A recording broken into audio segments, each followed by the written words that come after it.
Hola, hola a todos, gracias por venir un sábado. Me imagino que debe ser complicado. Les agradezco a Cauce que lo hayan puesto a las 11 también. cuesta levantarse un sábado para venir, y más con este día de verano, pareciera, ¿no? No sé si hay mucha gente que ayer no vino. Estuvimos trabajando más que nada una introducción a la psicología humanista, algunos conceptos principales y los referentes principales de esta corriente. Me gustaría retomar algo de Viktor Frankl, que fue algo que trabajamos ayer, en la última parte de la clase, y después continuar más que nada con lo que es algo de Rollo May y específicamente la psicoterapia centrada en el cliente de Roger. Así vemos un poco qué es lo que hace el terapeuta desde estas corrientes humanistas. Más allá de que algo ayer estuvimos hablando con respecto a las posibilidades que tiene el terapeuta de actuar dentro de estos modelos, pero específicamente me gustaría trabajar en el enfoque de Roger, que es el que más se ha desarrollado a nivel terapéutico y el más conocido, digamos, y el que más desarrollos tiene. No en nuestro país, porque en nuestro país estas corrientes no ingresaron con mucha preeminencia, digamos, frente al psicoanálisis, sino a nivel más internacional, donde sí tienen mucha más cabida este tipo de corrientes. Habíamos visto algo de Viktor Frankl ayer, que es un autor que ustedes no ven en la carrera, ¿sí? Y que tampoco se lo considera dentro de lo que es el movimiento humanista, ¿sí? Pero sí es un referente para todos los autores que nosotros trabajamos. Para los que no vinieron, hablamos un poco de Maslow, de Allport, algunas influencias de Goldstein. ¿Qué más trabajamos? A ver, ¿se acuerdan? ¿Qué otro autor trabajamos? Dilthey, ¿sí? ¿Por qué era importante Dilthey? Yo les decía, ustedes lo leen en historia y ¿para qué leemos esto? Bueno, tiene toda su importancia y lo vamos a ver ahora, específicamente en la clínica de Roger, cómo aparece de alguna manera sobreviviendo Dilthey y sus teorizaciones en un modelo terapéutico.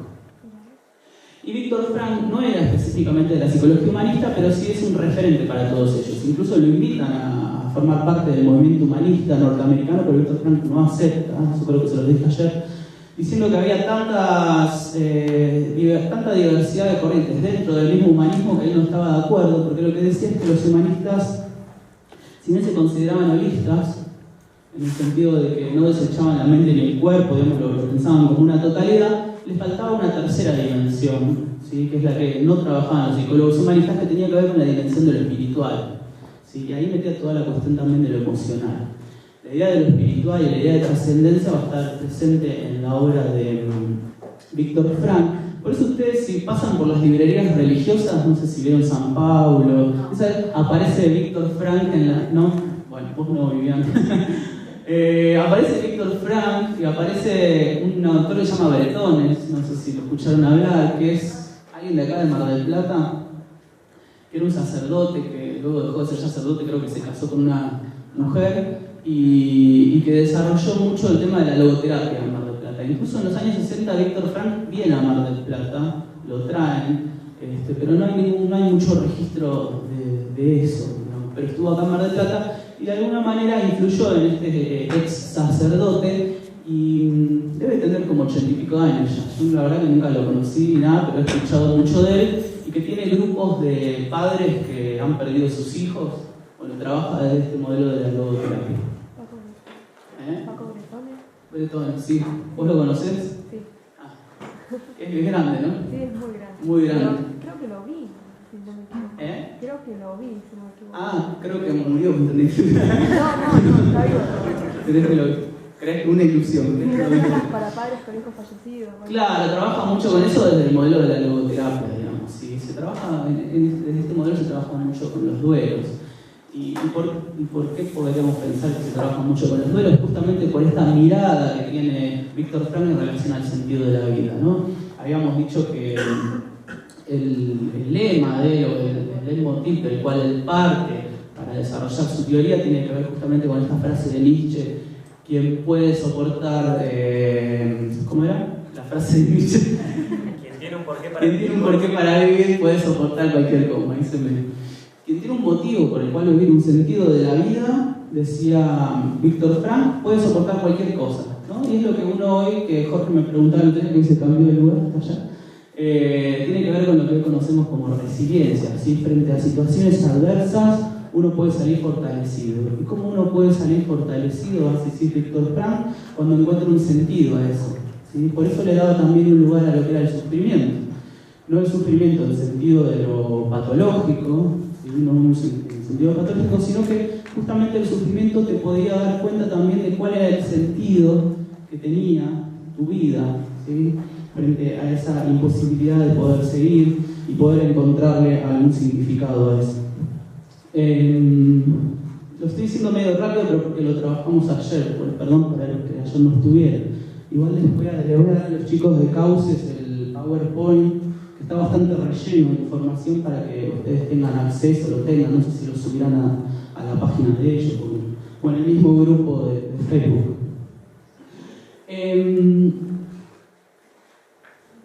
Pensemos o recordemos que Víctor Frank estaba escribiendo esto desde un campo de concentración, por lo cual uno podría pensar, bueno, esa es la teoría a la cual él le sirvió, digamos, para poder sobrevivir a esa situación que él estaba viviendo. Pensemos que murió su esposa, murieron sus padres y él fue muy enfermo, fue sobreviviendo. Porque él dice, bueno, yo encontraba siempre un motivo.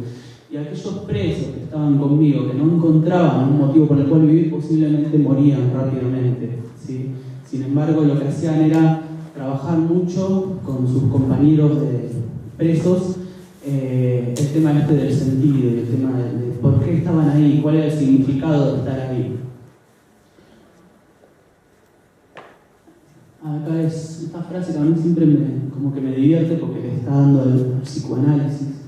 Siempre cuando un autor le está pegándole a otra teoría a mí me divierte, porque no la está nombrando, pero uno enseguida da cuenta que está criticando a la postura psicoanalítica. ¿Qué daría yo por estar asediado por el temor de castración?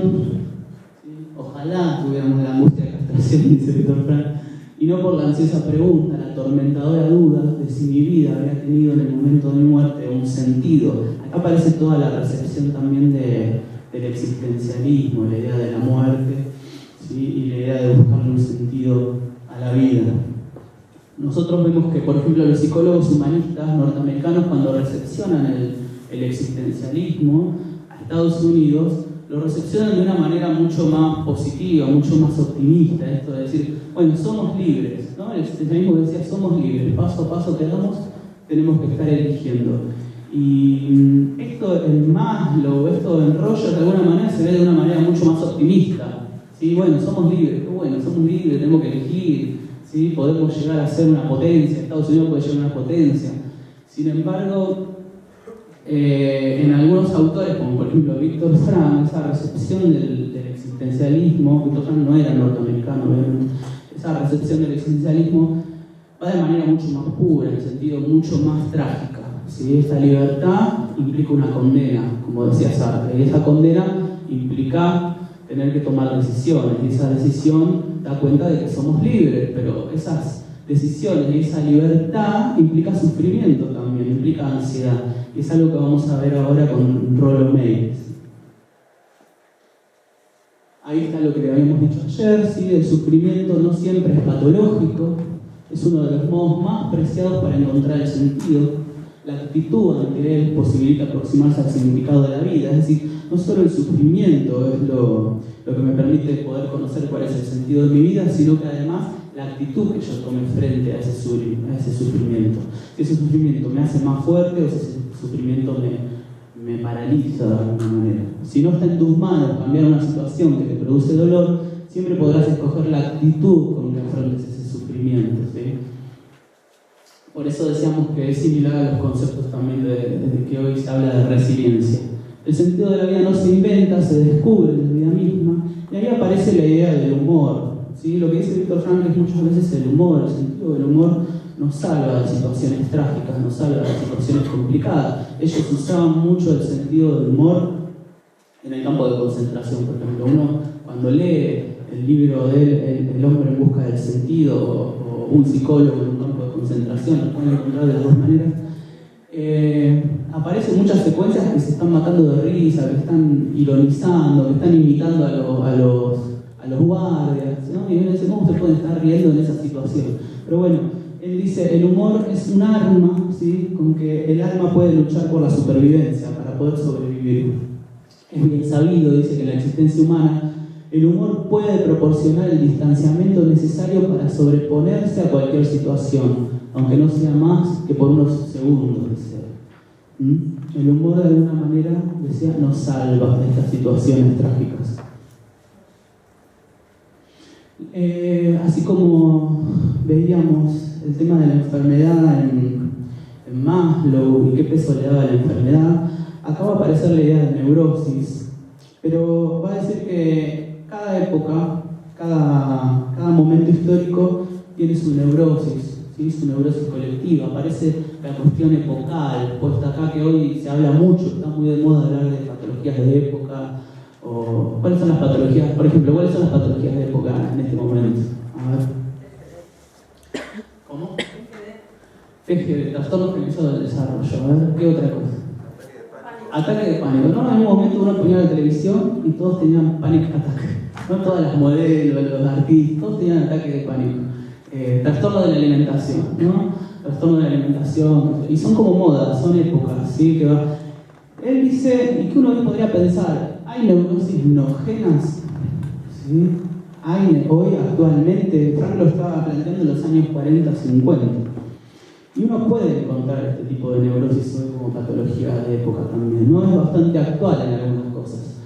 ¿Qué eran esas neurosis? Tenían que ver justamente con la pérdida del sentido de la vida, con no saber qué quiero para mi vida, ¿sí? Y que eso producía lo que Frank llama un vacío existencial, un nihilismo. Ustedes cuando si lo leen van a ver que cita mucho a Nietzsche, es como un autor de referencia para él.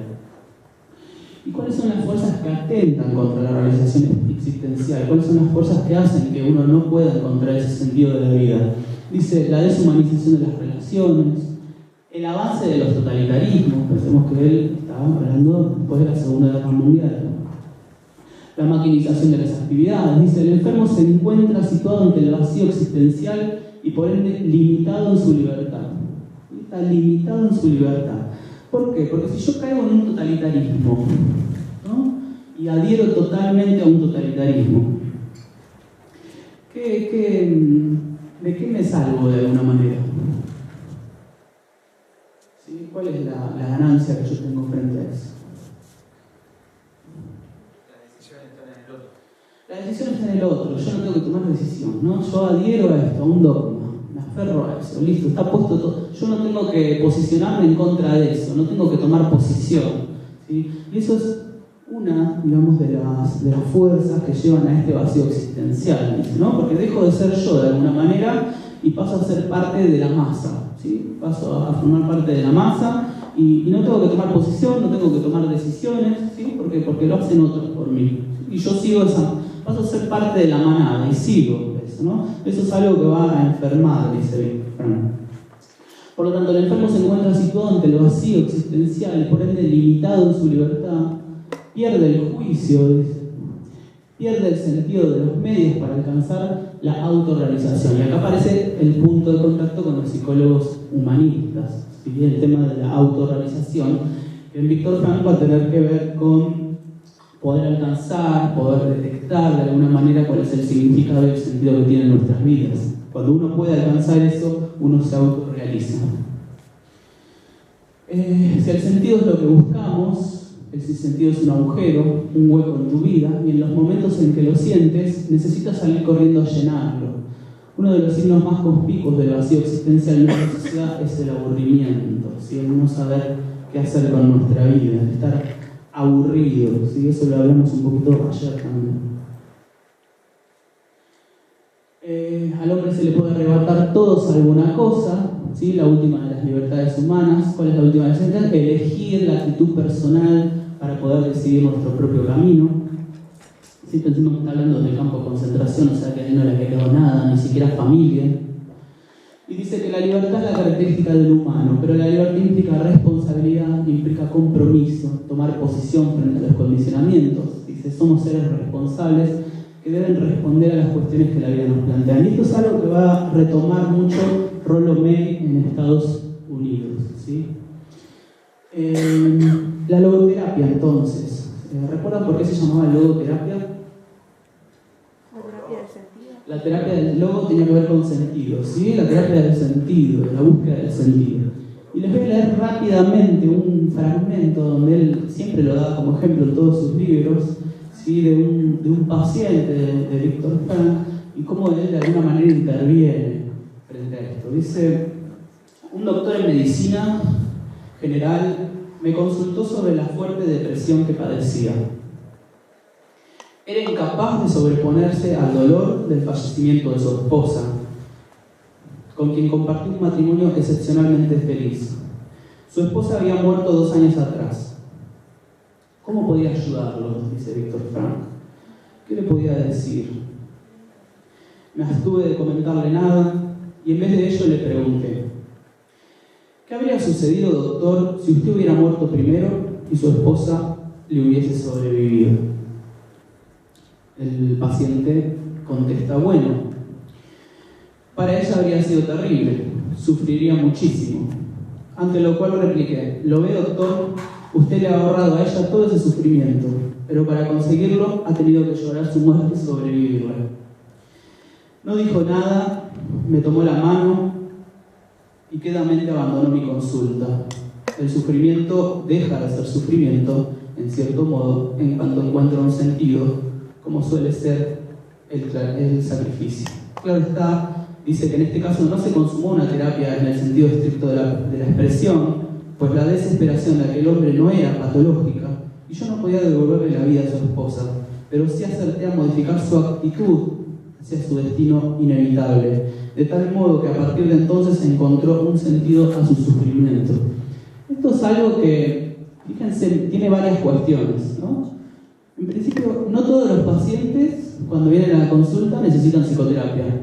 Eso es algo que la investigación lo ha demostrado, acá Viktor Frankl lo dice, pero no siempre, ¿no? Un paciente que a veces tiene algún problema, alguna queja o demás, no siempre es motivo de psicoterapia. A lo mejor con alguna orientación en 2 o 3 sesiones puede superar, digamos, ese problema.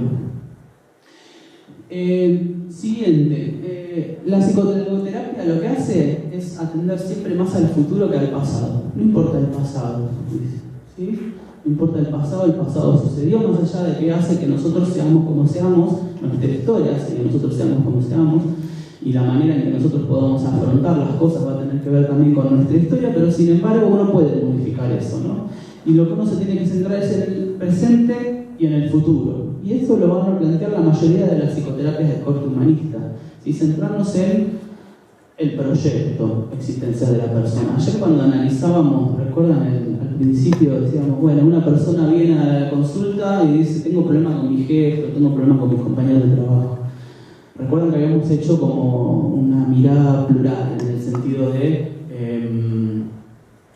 cómo lo abordaría cada terapia, ¿no? Cada modelo teórico. Bueno, desde el modelo humanista, habíamos dicho, se va a centrar en el proyecto existencial de la persona, ¿sí? En el aquí y ahora. A mí no me importa si la persona tuvo problemas con su padre en la infancia en relación a la autoridad, ¿no? Y entonces por eso de alguna manera se reedita en la figura del jefe, por ejemplo. Que la persona te diga: sí, la verdad que si tuve problemas en la infancia con la figura de autoridad, con la ley, que era la figura de mi papá, por ejemplo, no me modifica en nada el presente y no me modifica en nada el futuro, van a decir estos autores. Lo que yo tengo que ver es, bueno, listo, tuviste problemas con tu papá, está bien, bueno, pero ahora, ¿cuál es el problema con tu jefe? ¿Sí? Y a partir de ahora, a nivel futuro, ¿qué tiene que ver eso? ¿Por qué estás teniendo problemas con tu jefe? ¿Hay algo de tu proyecto que no está pudiendo llevarse a cabo? ¿Está obturando esa autorrealización o esta posibilidad de seguir con un proyecto? Entonces lo que va a hacer el logoterapeuta es buscarle el sentido, ¿sí? Que la persona busque el sentido. Va a dar más importancia a lo vivencial, a cómo la persona lo vivencia, ¿sí? Enfatiza el encuentro comprensivo entre terapeuta y paciente. Esto va a ser algo que van a tomar todos los modelos de la psicología humanista, esta relación comprensiva, y esto le viene de Dilthey, ¿sí? De la idea de la empatía, de poder ponerse en el lugar del otro, poder comprender cómo el otro está vivenciando ese mundo. Y el terapeuta va a ser un guía, ¿sí? Que va a ofrecer caminos alternativos en la búsqueda del significado que haga su vida digna de ser vivida. Esto es algo que cuando uno lee algunos comentadores de Viktor Frankl, dice, bueno, la terapia cognitiva se basa mucho en Viktor Frankl, dice, ¿no? en la logoterapia. Y uno podría pensar en ciertas influencias que tuvo también en los desarrollos de la terapia cognitiva, en el sentido de pensar un terapeuta que pueda ofrecer caminos alternativos, ¿no? ¿Recuerdan cuando yo les decía ayer, cómo analizaríamos este caso de la terapia cognitiva?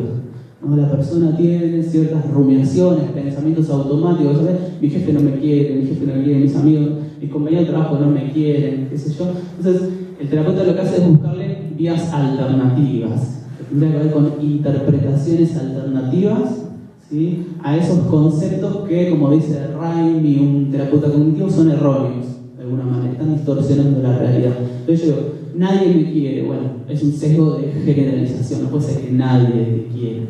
Todos me odian, no puede ser. Entonces, yo le decía ayer, ¿qué pasó?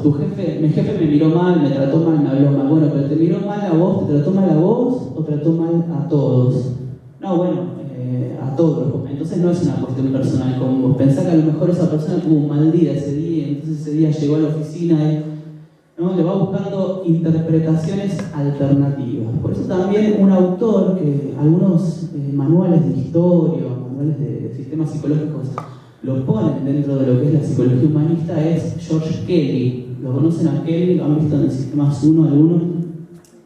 Kelly algunos lo ponen dentro de la psicología humanista. Más allá de Kelly decía, yo no soy humanista, yo no soy cognitivo, yo no soy psicoanalista, yo lo que soy es alternativista constructivo, decía Kelly, ¿no? Sin embargo, muchos autores lo ponen dentro de la psicología humanista en el sentido de esta búsqueda o este filtro por el cual uno va conociendo y construyendo la realidad, ¿no? Y que es el marco interno de la persona, en realidad, a través de sus constructos, lo que permite ver cómo la persona se anticipa a las situaciones y construye la realidad de esa manera.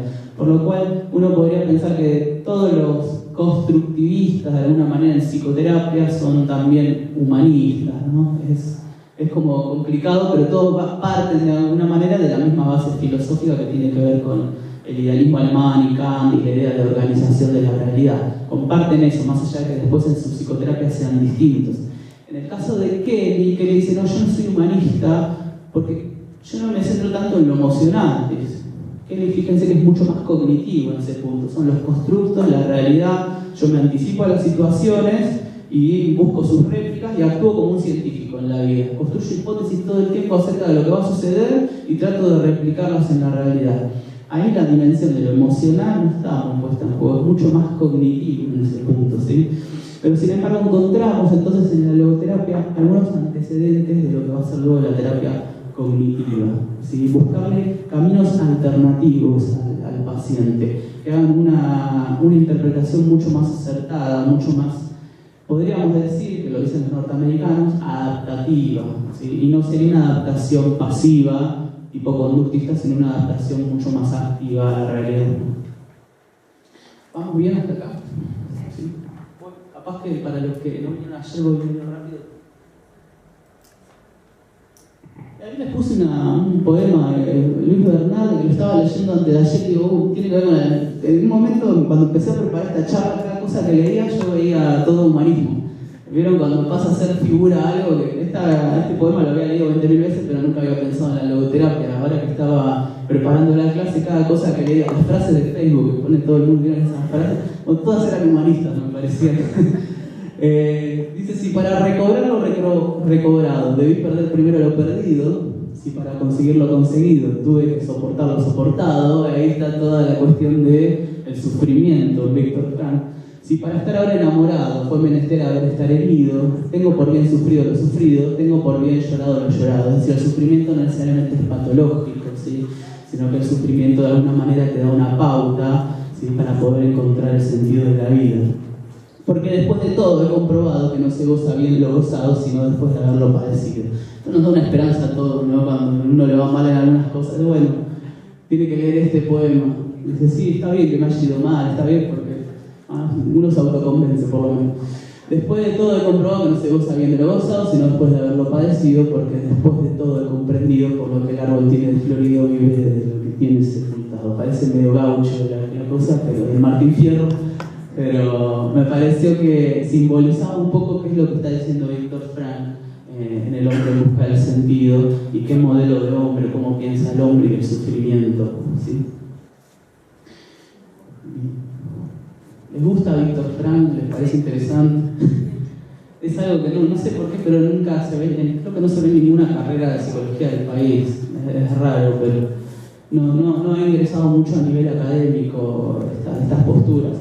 Yo creo que tiene que ver con que se ha asimilado mucho a la cuestión religiosa también, ¿no? Esto que yo les decía, que uno va a la biblioteca, a las librerías religiosas, yo porque en la esquina de mi casa hay una y paso y miro la vidriera siempre, y siempre veo Viktor Frankl.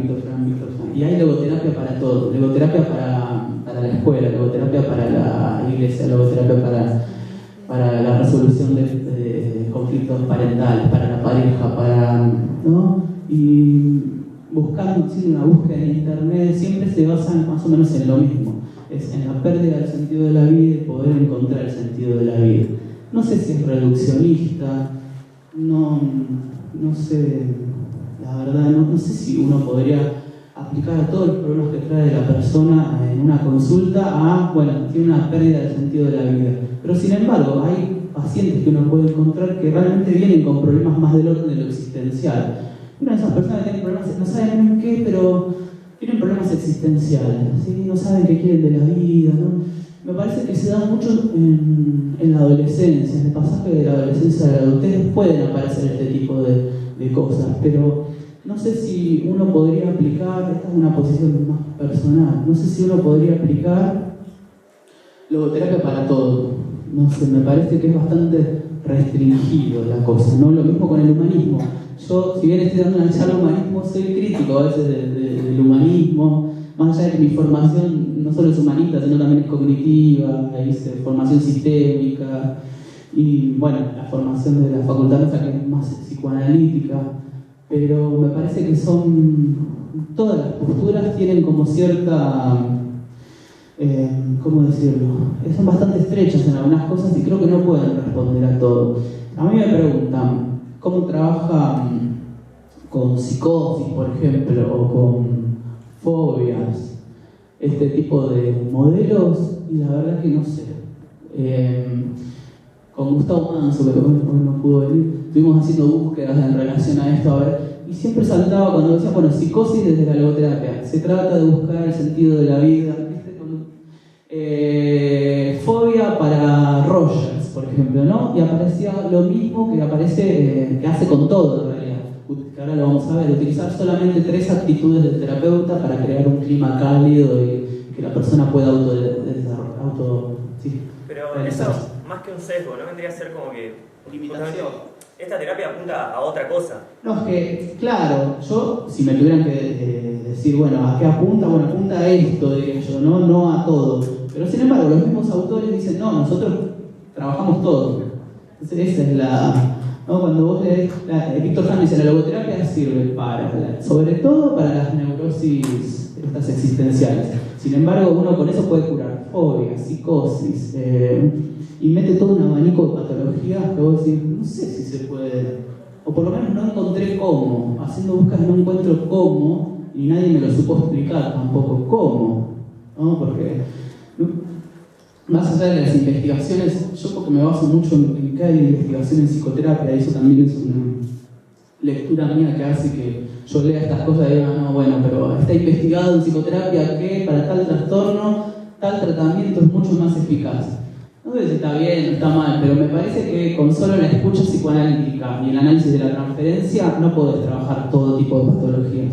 O con solamente ver cuál es el sentido de la vida de la persona no podés trabajar todo tipo de patologías. Me parece que hay tratamientos que están mucho más validados para determinados trastornos. Entonces uno tiene que tener la cabeza de poder salir del dogmatismo, de la teoría a la que uno adhiere y poder decir, yo soy psicoanalista, pero yo sé que para una depresión el psicoanálisis está contraindicado, por ejemplo, ¿no? ¿Por qué? Por la cuestión tan regresiva, ¿sí? Lo que genera, si vos tenés depresión y vas a un psicoanálisis y haces diván y la cuestión es ir a la infancia es mucho más regresivo, eso puede ser iatrogénico para la persona, está demostrado en ciertas investigaciones en psicoterapia. que está contraindicado en realidad, ¿sí? Entonces, si yo fuera psicoanalista, por una cuestión ética, diría, no, mira, para este tipo de tratamientos la terapia cognitiva demostró totalmente eficacia y que en tantas sesiones hay tratamientos manualizados, específicamente de terapia cognitiva de Beck, donde te dicen qué hacer en cada sesión, ¿sí? Y está demostrado empíricamente que produce mejoras, ¿sí? Produce mejoras a nivel de la depresión. ¿Por qué? Porque los terapeutas cognitivos se centran en cómo yo percibo la realidad, y si la realidad la percibo distorsionada, ¿sí? Hay errores de interpretación con respecto a la realidad. En la depresión es el caso prototípico para los cognitivos. La terapia cognitiva nace con la depresión, ¿sí? De alguna manera. Entonces,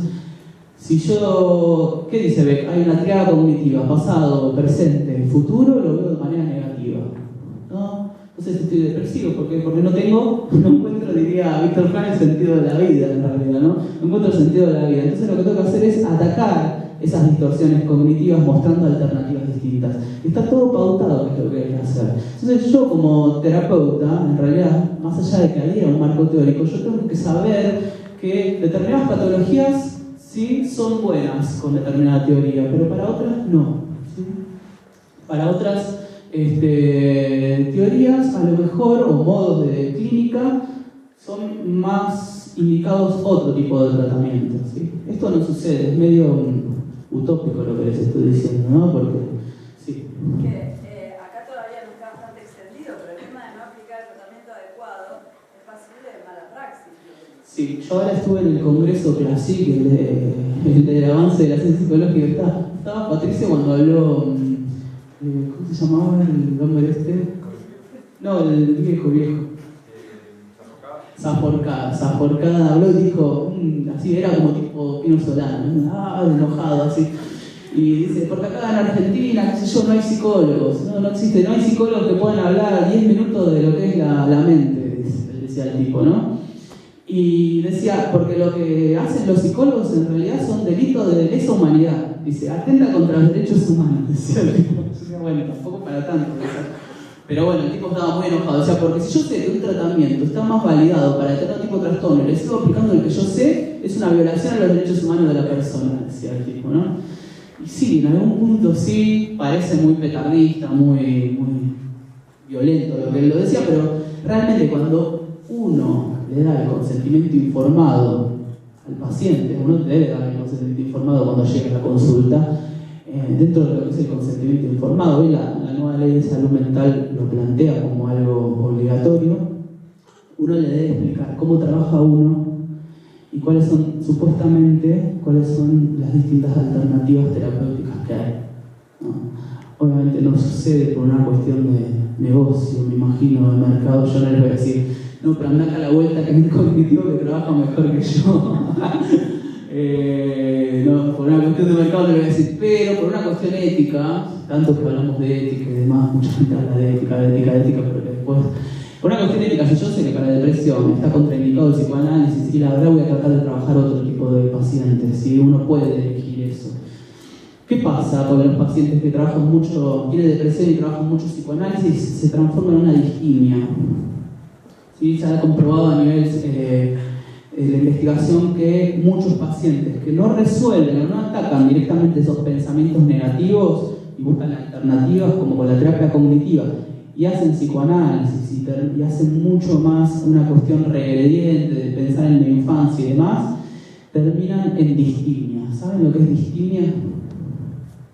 ¿No? ¿Alguien sabe qué es distimia? Es como una depresión más leve en el tiempo. No es más leve, sino que se cronifica, y son esas personas que uno conoce, ¿no? Uno a veces tiene un pariente que siempre fue un tío que era medio triste, ¿no? Y nada, era una persona apática, que no tomaba decisiones, no tomaba posición con respecto a la vida, nunca, una persona muy triste, solitaria, qué sé yo. Bueno, eso tiene que ver con la distimia, ¿sí? Y tiene que ver con una depresión que no fue atacada de alguna manera en el momento en que tenía que ser atacada, ¿sí? Entonces, no sé por qué nos fuimos, yo me parece que me fui, pero no sé, que veníamos a las intervenciones, digamos, de distintos modelos teóricos y las limitaciones que tiene cada modelo teórico, ¿sí? Sobre estos modelos no sé si pueden abarcar todo tipo de patologías. patologías. Me parece que cuando vienen pacientes que tienen más cuestiones del orden de lo existencial, o sufrimiento, o mismo ansiedad, uno puede atacarlo desde este modelo, por ejemplo, pero no sé si puede trabajar con todo tipo de patologías. Y que uno tiene que ser consciente de las limitaciones de cada modelo teórico, incluso del cual uno adhiere, ¿sí? Bueno, este es Rollo May, todos tenían anteojos. Capaz que hay que usar anteojos para... Vamos a ir rápidamente a Rollo May, así ya entramos en la psicoterapia de Rogers. Que también Rollo May de alguna manera sigue con esta idea de la libertad, el hombre libre y de las enfermedades que puede producir el tema de la libertad y el tema de la decisión y de la responsabilidad.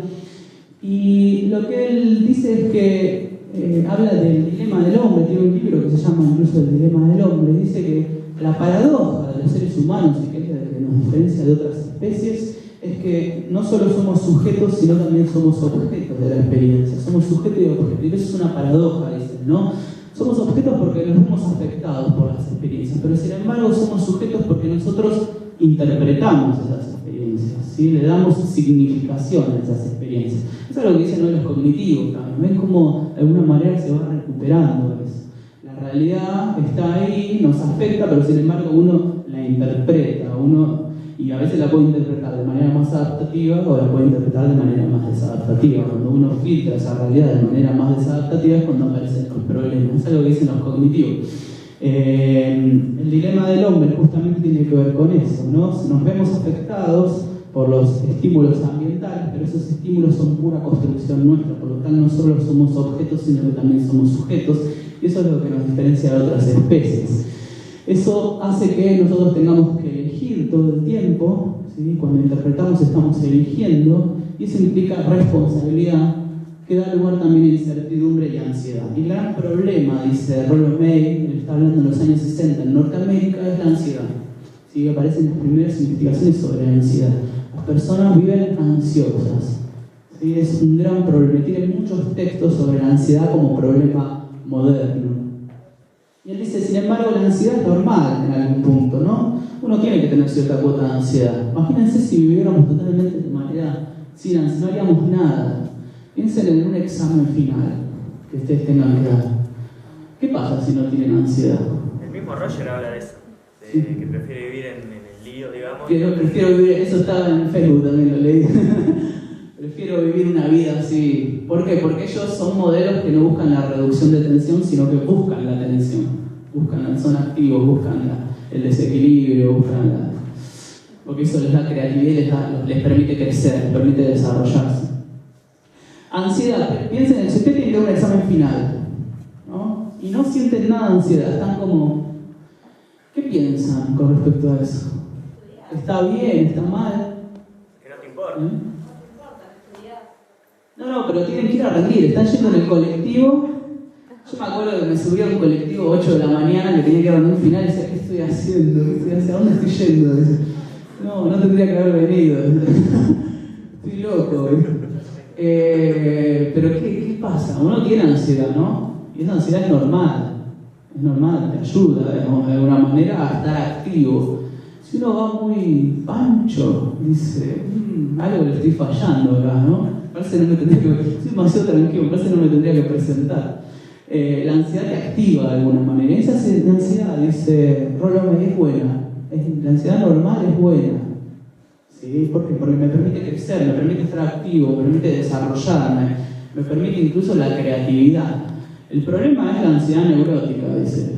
La ansiedad neurótica justamente tiene que ver con esta idea de libertad y tiene que ver con la idea del miedo a la libertad. Y acá aparece una influencia de todo lo que es el neopsicoanálisis de Erich Fromm, que va a ingresar a Estados Unidos fuertemente y van a pensar en esta idea del miedo a la libertad. El miedo a la libertad justamente era... Erich Fromm lo trabajaba en relación a los totalitarismos. Decía, ¿por qué la gente elige regímenes totalitarios? Justamente por miedo a la libertad, a la capacidad de decidir. ¿Sí? Es más fácil estar dentro de lo que decíamos hoy, es más fácil estar dentro de la manada. ¿Y qué pasa con esa ansiedad neurótica? Que es la que veía Rollo May en su consultorio. Pacientes que tenían ansiedad neurótica.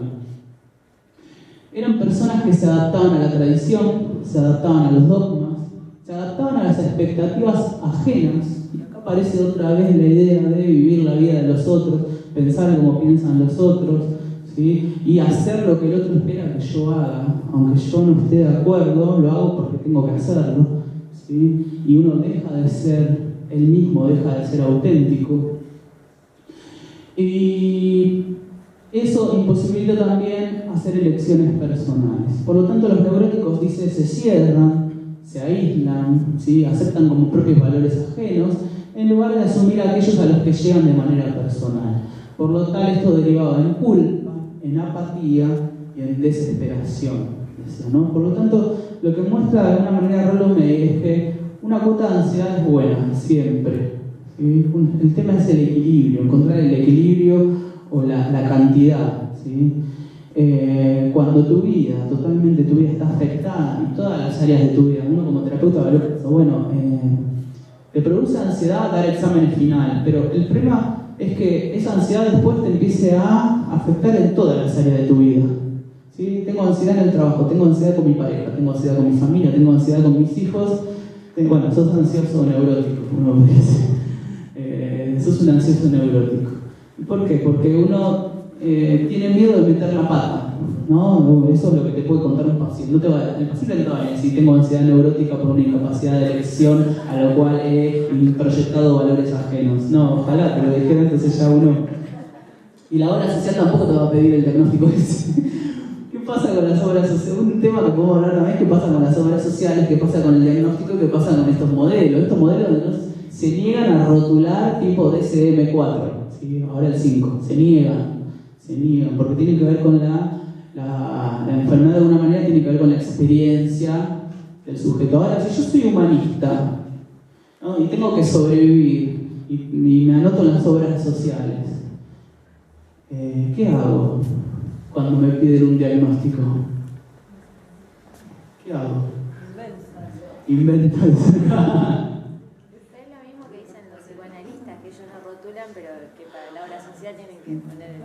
Claro, hace más o menos lo que pasa es que los humanistas rotulan en algún punto, ¿no? Vos o encajás en alguno de estos tres. Cuando yo digo, esta persona tiene una pérdida del sentido de la vida, yo no le puedo poner a la obra social, esta persona tiene una pérdida del sentido de la vida, ¿no? Porque la obra social me va a pegar una patada en el... no me va a devolver los bonos, ¿no?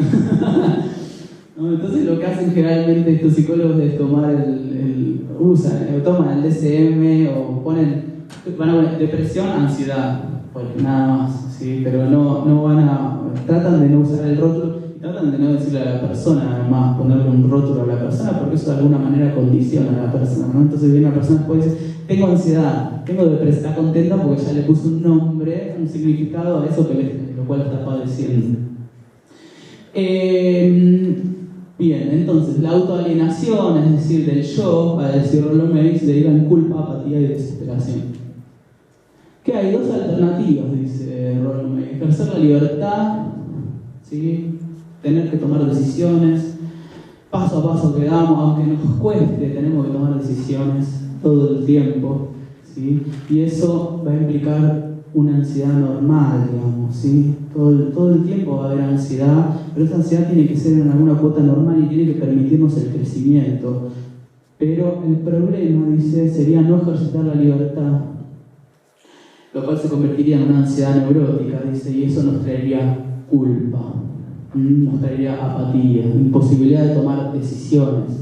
Eso es un observable que uno encuentra, ¿no? Uno lo puede ver en parientes, en amigos, en pacientes, ¿no? Cuando ustedes tengan pacientes lo van a encontrar. Estos autores hacen foco en eso.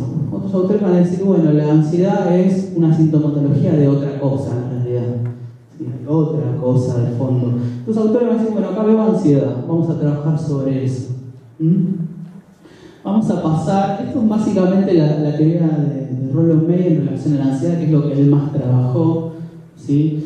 Pero vamos a pasar ahora a la psicoterapia de Rogers y ver cómo opera el terapeuta de esa manera, ¿sí? ¿Qué es lo que hace el terapeuta desde estos modelos? Esto lo saqué de Facebook, lo encontré de casualidad antes de ayer. Dice, la persona que ofrece más esperanzas en el loco mundo de hoy, el cual podría terminar arrasado, es aquella que utiliza a plenitud su conciencia, es decir, la que conoce mejor que nadie lo que sucede en su interior. Es decir, que el consultante, y acá vamos a hablar de consultantes, no de paciente, porque a Rogers no le gustaba hablar de paciente, ¿sí? Sabe más de él, sabe más de sí mismo que lo que el terapeuta le puede decir, Andrea, ¿no? Por lo tanto, el terapeuta no va a interpretar, y va a tener un rol, una relación más simétrica y un rol menos directivo. Cosa que, por ejemplo, los cognitivos o los psicoanalistas no tienen, ¿no? Más allá de los psicoanalistas hablan de un rol no directivo, en el sentido de abstenerse, pero ellos interpretan. Y los cognitivos no, y los conductuales menos tampoco, ¿no? Son bien directivos. Bueno, vas a ir a tu casa ahora, le vas a decir a tu mujer tal cosa, vas a hacer estas tareas, ¿no? Está comprobado, y esto la investigación en psicoterapia lo dice, que está comprobado que las tareas, intercesión, darle tareas a la persona, presentan mucha eficacia luego en el éxito del tratamiento. ¿Sí? Las tareas de intercesión son buenas, pero implica un terapeuta mucho más directivo que lo manda a la persona a hacer determinadas cosas. ¿Sí? En el caso de los rogerianos, no, de ninguna manera. ¿Sí? Es la persona, yo no le voy a indicar nada a la persona, yo a lo sumo puedo reflejar, y ahora lo vamos a ver, y poder ponerme en el lugar de esa otra persona y reflejar qué es lo que la otra persona está sintiendo y pensando, pero yo la voy a acompañar. Hay un artículo de un autor que se llama Molinari, que salió hace algunos años en la revista Argentina de Clínica Psicológica, que es la revista de psicología clínica de la Fundación AILE, que son modelos integrativos, de Juan Molinari, que se llama Metáforas en la terapia. Entonces piensa cómo sería el terapeuta desde cada modelo teórico y utiliza una metáfora para pensar a ese terapeuta. Entonces dice, el psicoanalista metafóricamente podría ser como un arqueólogo. Va a buscar a la historia, ¿sí? Aquellas napas que están ocultas y demás, y trata de rastrear cómo fue el origen genealógicamente de esos conflictos. El conductista es como un artesano, ¿sí? O un escultor, como un escultor, dice, ¿no? Uno va moldeando al sujeto, lo va armando cual dócil arcilla, ¿no? A partir de reforzamientos, para que la persona se pueda adaptar al ambiente. El cognitivo, dice, es como un cartógrafo. ¿En qué sentido cartógrafo? Porque trabaja con el mapa, no con la realidad. ¿Por qué? Porque tiene la concepción de que la realidad es la realidad, pero sin embargo uno lo que percibe es como un mapa de esa realidad, ¿no? Y a veces no coincide la realidad con ese mapa que uno se construyó de la realidad, por lo cual el terapeuta va a trabajar con el mapa. Entonces es un cartógrafo. Y el psicólogo humanista, dice, es como un partero de alma. Dice que va a llevar a la persona, ¿sí? Que pase de la inautenticidad a la autenticidad. Y ese partero de alma va a ser en realidad, dice, un compañero de viaje, un compañero de ruta. ¿Sí? Por lo cual, si se pone como compañero de ruta, le está dando un lugar de simetría, ¿sí? Que va a acompañar a la persona, va a ser un catalizador, pero de ninguna manera le va a indicar a la persona qué es lo que tiene que hacer. ¿Sí? ¿Queda más o menos ahí claro? Entonces, cuando dice la persona que ofrece más esperanzas en el loco mundo de hoy, el cual podría terminar arrasado, es aquella que utiliza a plenitud su conciencia, es una teoría conciencialista. Es decir, la que conoce mejor que nadie lo que sucede en su interior. La persona conoce mejor que nadie lo que sucede en su interior, por lo tanto el terapeuta nada tiene que intervenir, ni indicar, ni interpretar en relación a eso. Y además, como decíamos ayer, lo que decía Rogers es que si yo soy terapeuta, estoy con el consultante, con el cliente, dice Rogers, y empiezo a interpretar, cuando voy a interpretar voy en búsqueda de la teoría. Y cuando yo estoy pensando en la teoría, me fui del vínculo, me fui de la relación, ¿sí? En ese momento me fui.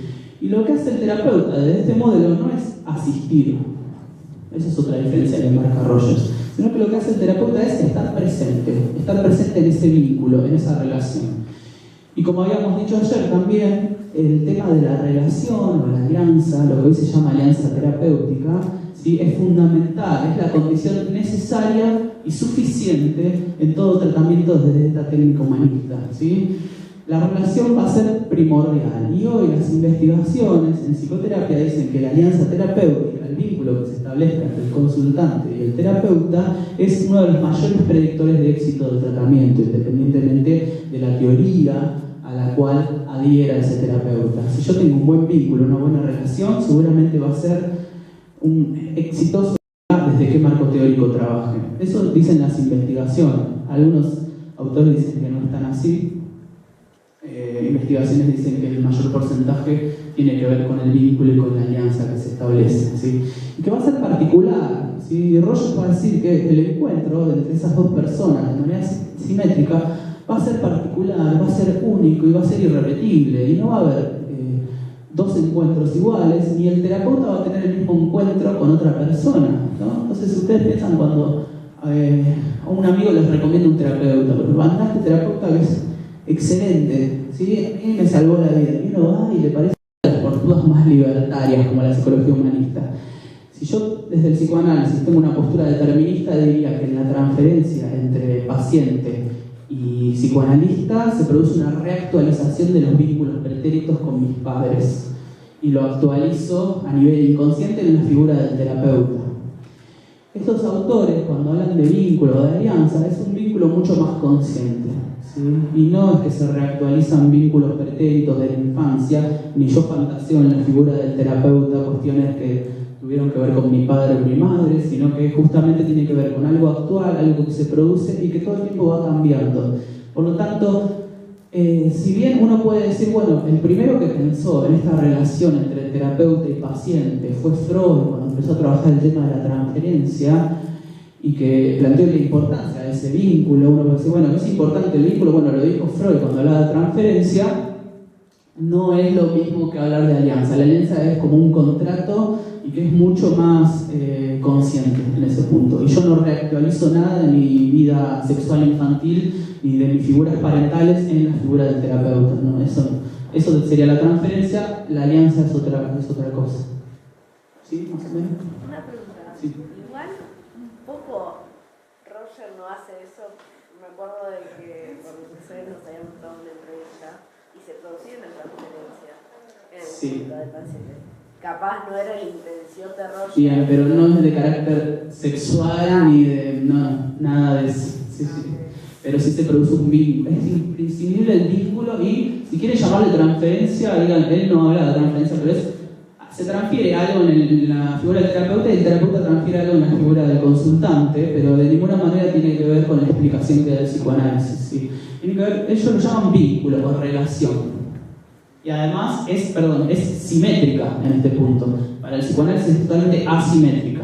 La figura del terapeuta es el terapeuta que sabe, sujeto supuesto saber de alguna manera, y el consultante no sabe qué es lo que le pasa. Y aparte también en el psicoanálisis hacen lectura de la transferencia y a través de El psicoanálisis hace lectura de la transferencia. Lo único que podría uno encontrar como similitud también es que tanto el vínculo para los rogerianos como la transferencia para los psicoanalistas es imprescindible que se dé para un buen tratamiento, digamos, ¿no? Para el psicoanálisis, si no se produce una neurosis de transferencia dentro del tratamiento que opere como motor del tratamiento, no va a haber tratamiento posible, ¿sí? Para los humanistas, si no se produce ese vínculo o esa relación, no va a haber tratamiento posible. Sí. En la práctica, ¿cómo se da ese vínculo? O en esta cultura rogeriana en la cual quiere alejarse de la teoría para interpretar lo que dice el paciente, si no se encuentra ese vínculo, él no estaría interpretando eso y alejándose a su vez. Ahora vamos a ver qué hace ahora te voy a responder cuando veamos. Pasa que yo me adelanté un poquito, pero ahora vamos a ver qué pasa con eso que me estás preguntando cuando veamos qué hace el terapeuta en realidad, ¿no? Porque uno puede decir, bueno, entonces buenísimo, quiero ser rogeriano, porque no tengo que hacer mucho en realidad, con tal de tener buena relación, hay vínculo, tomamos mate, charlamos, una cuestión simétrica está buenísimo, no implica ningún tipo de... Ahora vamos a ver cuáles son las actitudes, ¿no? Porque vamos a ver que Rogers no habla de técnicas. Dice, técnicas se aplican a los objetos, dice, cosifican a la cosa, dice. Con las personas nosotros tenemos que trabajar actitudes, dice, técnicas no, eso, porque consideras al sujeto de una manera mucho más pasiva. Yo le aplico determinadas técnicas y veo el resultado. No, dice, son actitudes mías y actitudes del consultante. Sí. A su vez, también no sé si viene después, si no se da eso, si en esta teoría deriva. Si no se da un buen vínculo, bueno, eso es algo a trabajar, digamos. Si no se da un buen vínculo, uno como terapeuta, y acá aparece otra vez la cuestión ética, si yo trabajo desde este modelo y para mí lo principal es el vínculo, y yo no estoy pudiendo tener el vínculo con ese consultante, lo mejor es derivar, siempre. ¿Por qué? Porque entonces se me cae toda la teoría y se me cae... Porque si mayor predictor de éxito va a tener que ver con el vínculo y yo van 3 meses y no, la verdad que...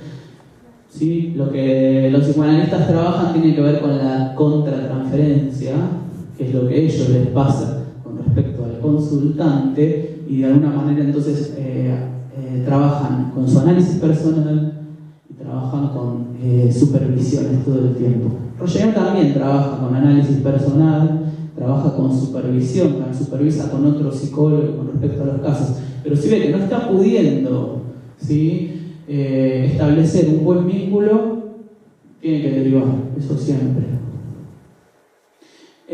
Bien. Psicoterapia centrada en el cliente se llama. ¿Por qué se llama en el cliente? Que a todos les produce como ciertos cosas. No, es la lógica del mercado. En realidad, tiene que ver con la traducción además de norteamericano. Y en realidad, porque Roger está escribiendo en los años 60, cuando los psicólogos recién ahí estaban luchando por tener el monopolio del mercado terapéutico. ¿Sí? ¿Por qué? Porque el mercado terapéutico estaba en manos de los psiquiatras. Entonces, dejar de hablar de paciente para Rogers era todo un golpe ahí, decir, yo no hablo de paciente porque no pienso que el consultante padezca y que sea una persona pasiva, eso es propio del modelo médico. Yo voy a hablar de cliente o de consultante, dice Rogers, pero no es que esté pensando desde la lógica del mercado que es un cliente que viene a consumir y viene y me pague. Más allá de que en realidad todos dicen qué horror, pero todos cobran la verdad bastante y son también clientes en realidad, porque de eso viven los terapeutas. Produce cierto como rechazo cuando la psicoterapia es centrada en el cliente, siempre como que produce rechazo en los psicólogos que no adhieren a este modelo. Para poder diferenciarlo de paciente, ¿no? Lo hace como paciente es alguien que va para que le den la solución. Paciente es alguien que va para que le den la solución, que tiene que ser paciente, es decir, que tiene que esperar, ¿sí? Y además es pasivo totalmente en ese sentido, ¿sí? Y además era para diferenciarse de los médicos y de los psicoanalistas, además se quería diferenciar. Lo primero que dice Rogers es lo de la tendencia actualizante, que lo estuvimos trabajando ayer también y algo hoy, ¿sí? Dice que si no confiamos en la idea de tendencia actualizante, el terapeuta, y esto se le explica al consultante, ¿no? Uno, lo que hoy se conoce como psicoeducación. ¿Saben qué es la psicoeducación? ¿Sí? ¿Qué es la psicoeducación? Comentarle. Por favor. Es acercar al paciente como a ciertos conceptos que están muy allá arriba y explicárselo de una manera, en una manera coloquial.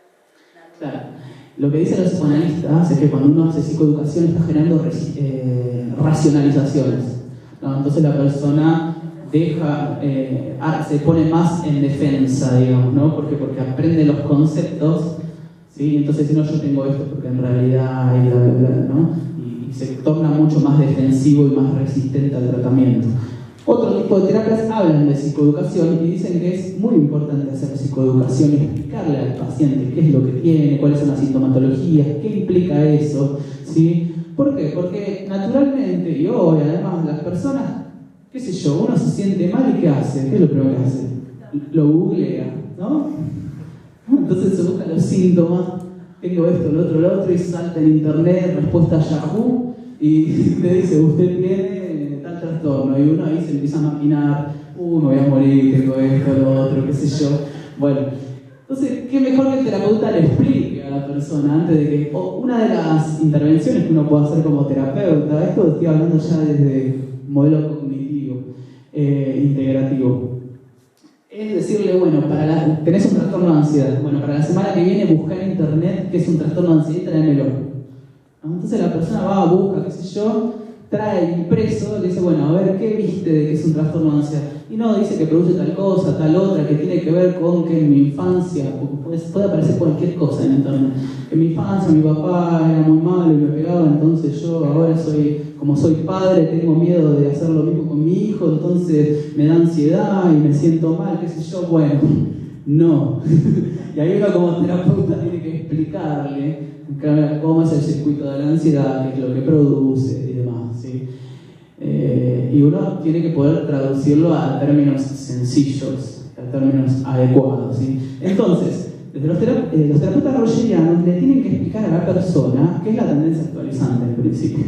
Y la persona también tiene que estar de acuerdo con esa idea de tendencia actualizante, y el terapeuta tiene que estar convencido también de lo que es la tendencia actualizante y de que existe, porque también va a ser el motor del tratamiento, ¿sí? Si la persona no cree que haya una tendencia a la autoactualización y demás, es muy difícil seguir con el tratamiento, y si el terapeuta no lo cree y quiere trabajar desde este enfoque, menos, ¿sí?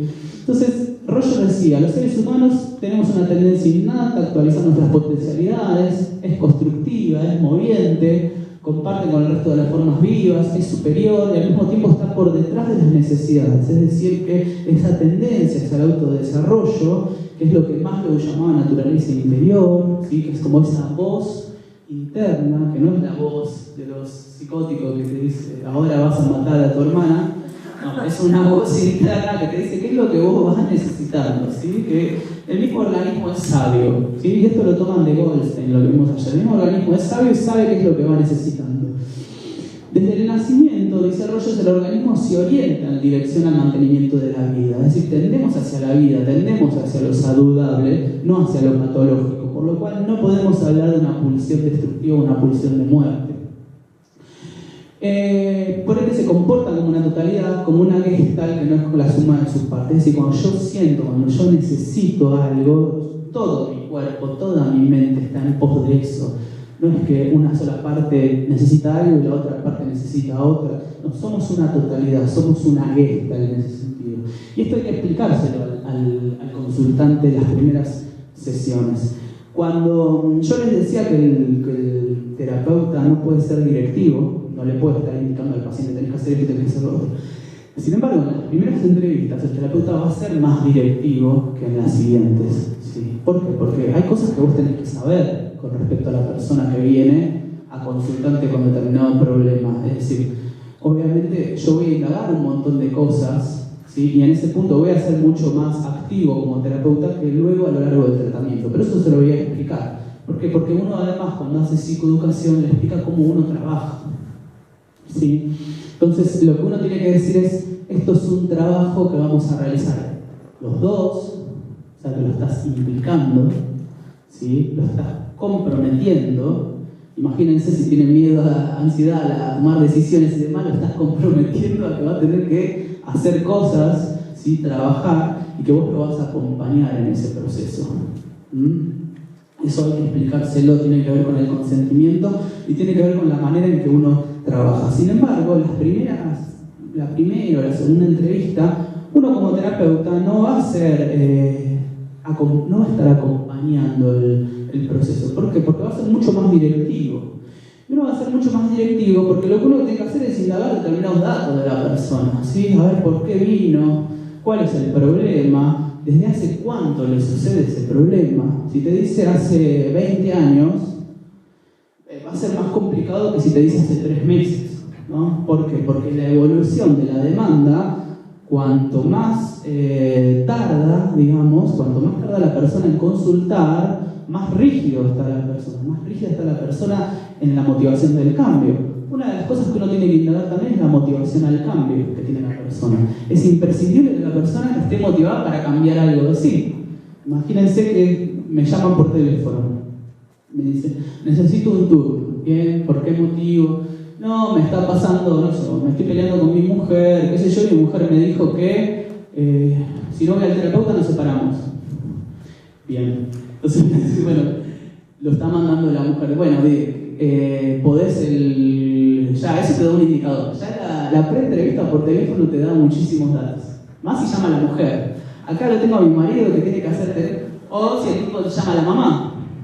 quiero un turno para mi hijo que tiene que hablar, bueno, ¿cuántos años tiene su hijo? 40, bueno, ya te está dando muchos indicadores de con qué te vas a encontrar cuando llegue la persona al consultorio. Ahora, si la evolución de la demanda, si ya pasaron 20 años, seguramente la persona que vivió con ese trastorno durante 20 años está mucho más rígida para cambiar, tiene mucha menos motivación al cambio, ¿sí? Y es como que ya es un manotazo de ahogado, le está dando y diciendo, bueno, te llamo a vos. ¿Qué es lo que uno le pregunta? Bueno, a ver, ¿podés el jueves a tal hora? Ah, no, tengo gimnasio.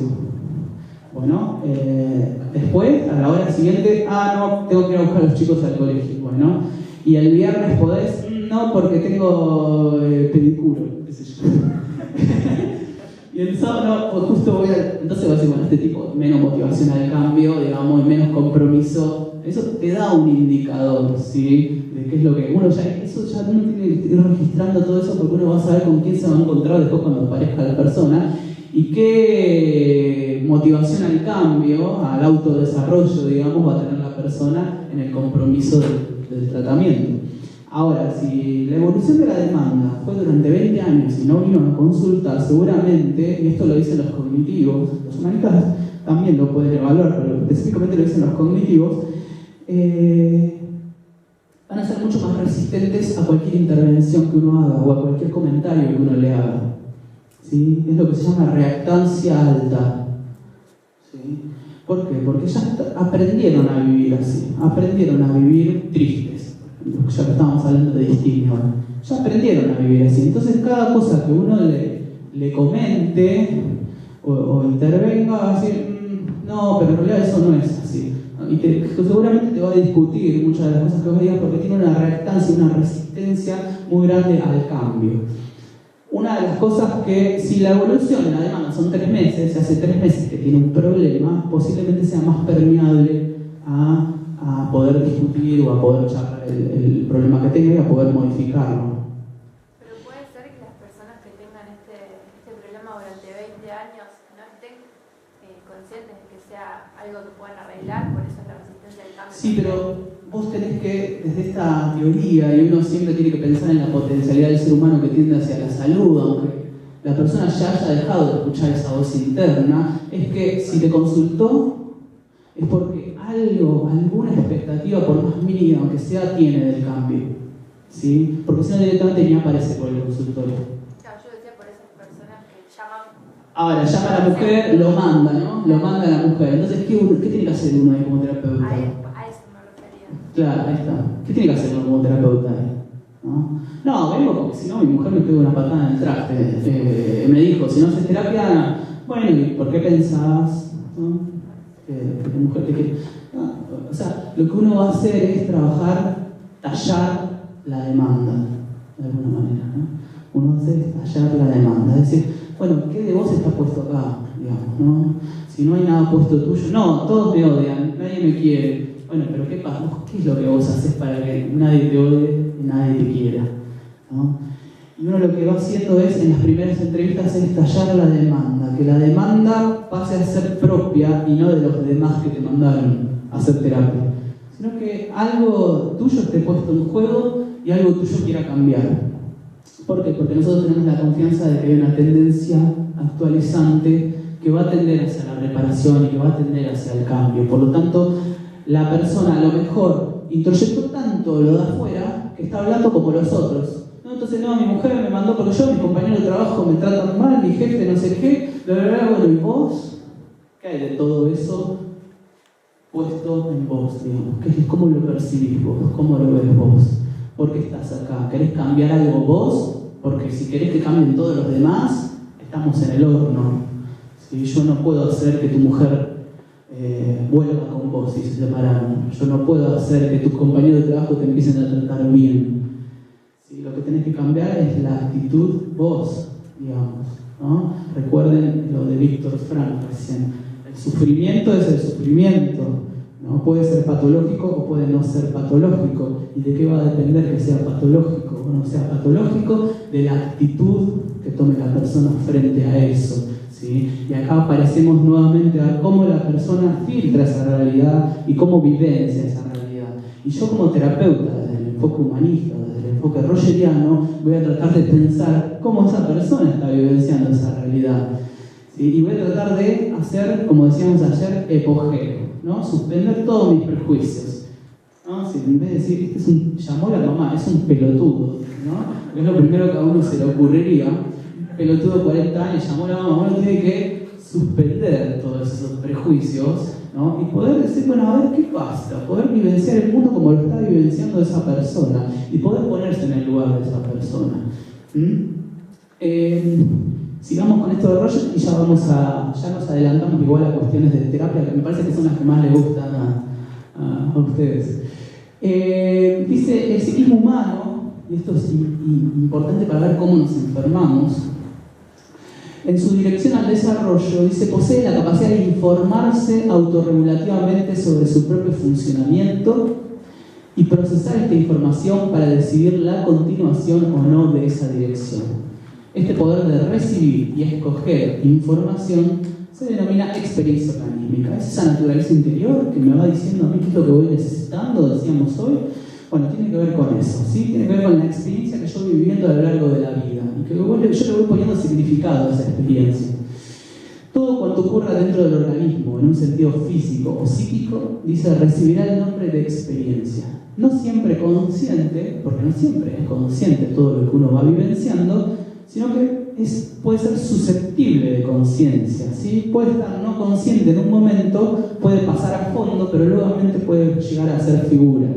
Es decir, que el inconsciente, como habíamos dicho ayer, para estas corrientes va a tener que ver con una mirada más configuracional que estanca en el sentido del psicoanálisis de instancias psíquicas, ¿sí? Bajo la represión, ¿no? Acá puede estar, sería como un preconsciente, ¿no? Puede estar ahí por economía del sistema, no está presente en este momento, pero yo lo puedo evocar y puede llegar a ser figura. Esto lo decía Vilanova, ¿no? Es un baúl en donde se guardan páginas amarillentas de la infancia, ¿sí?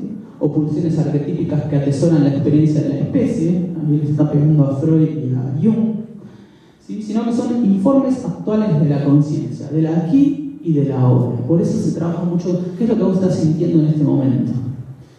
¿Sí? ¿Qué es lo que vos a nivel consciente estás sintiendo en este momento? ¿Cómo estás experienciando esta situación? Ahora. Y si la persona dice, no, pero cuando yo era chico, en realidad no, pero ahora, ¿cómo lo estás viviendo vos ahora? ¿Cuál es la experiencia que vos estás teniendo? El mundo, la realidad, digamos, va a ser filtrada por esa experiencia, ¿sí? Y se va a ir perfilando modos individuales de receptar el ambiente y de orientar nuestra conducta a partir de esa filtración. Es decir, para conocer cómo la persona percibe la realidad y orienta su conducta, uno debe conocer cómo experimenta esa conducta. Es decir, como dice Rogers, el marco interno de la persona, ¿sí? Va a ser la precondición de una psicología científica. Conocer el marco interno de la persona.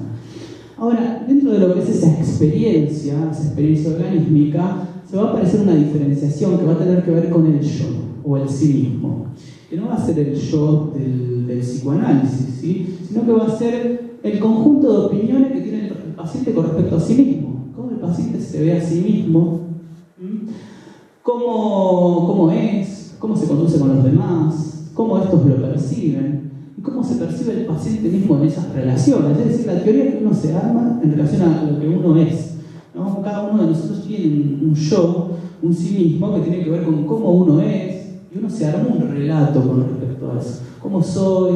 ¿Cómo me relaciono con los demás? ¿Cómo vivo la experiencia? ¿Sí? ¿Cómo percibo que me perciben los otros? Y que Maslow, si recuerdan, era una necesidad de su jerarquía. ¿Sí? El tema de la autoestima tenía que ver justamente con esto, con el yo o el sí mismo. ¿Cómo soy? ¿Cómo me conduzco? Y esto va a ser una diferenciación dentro de lo que es la experiencia.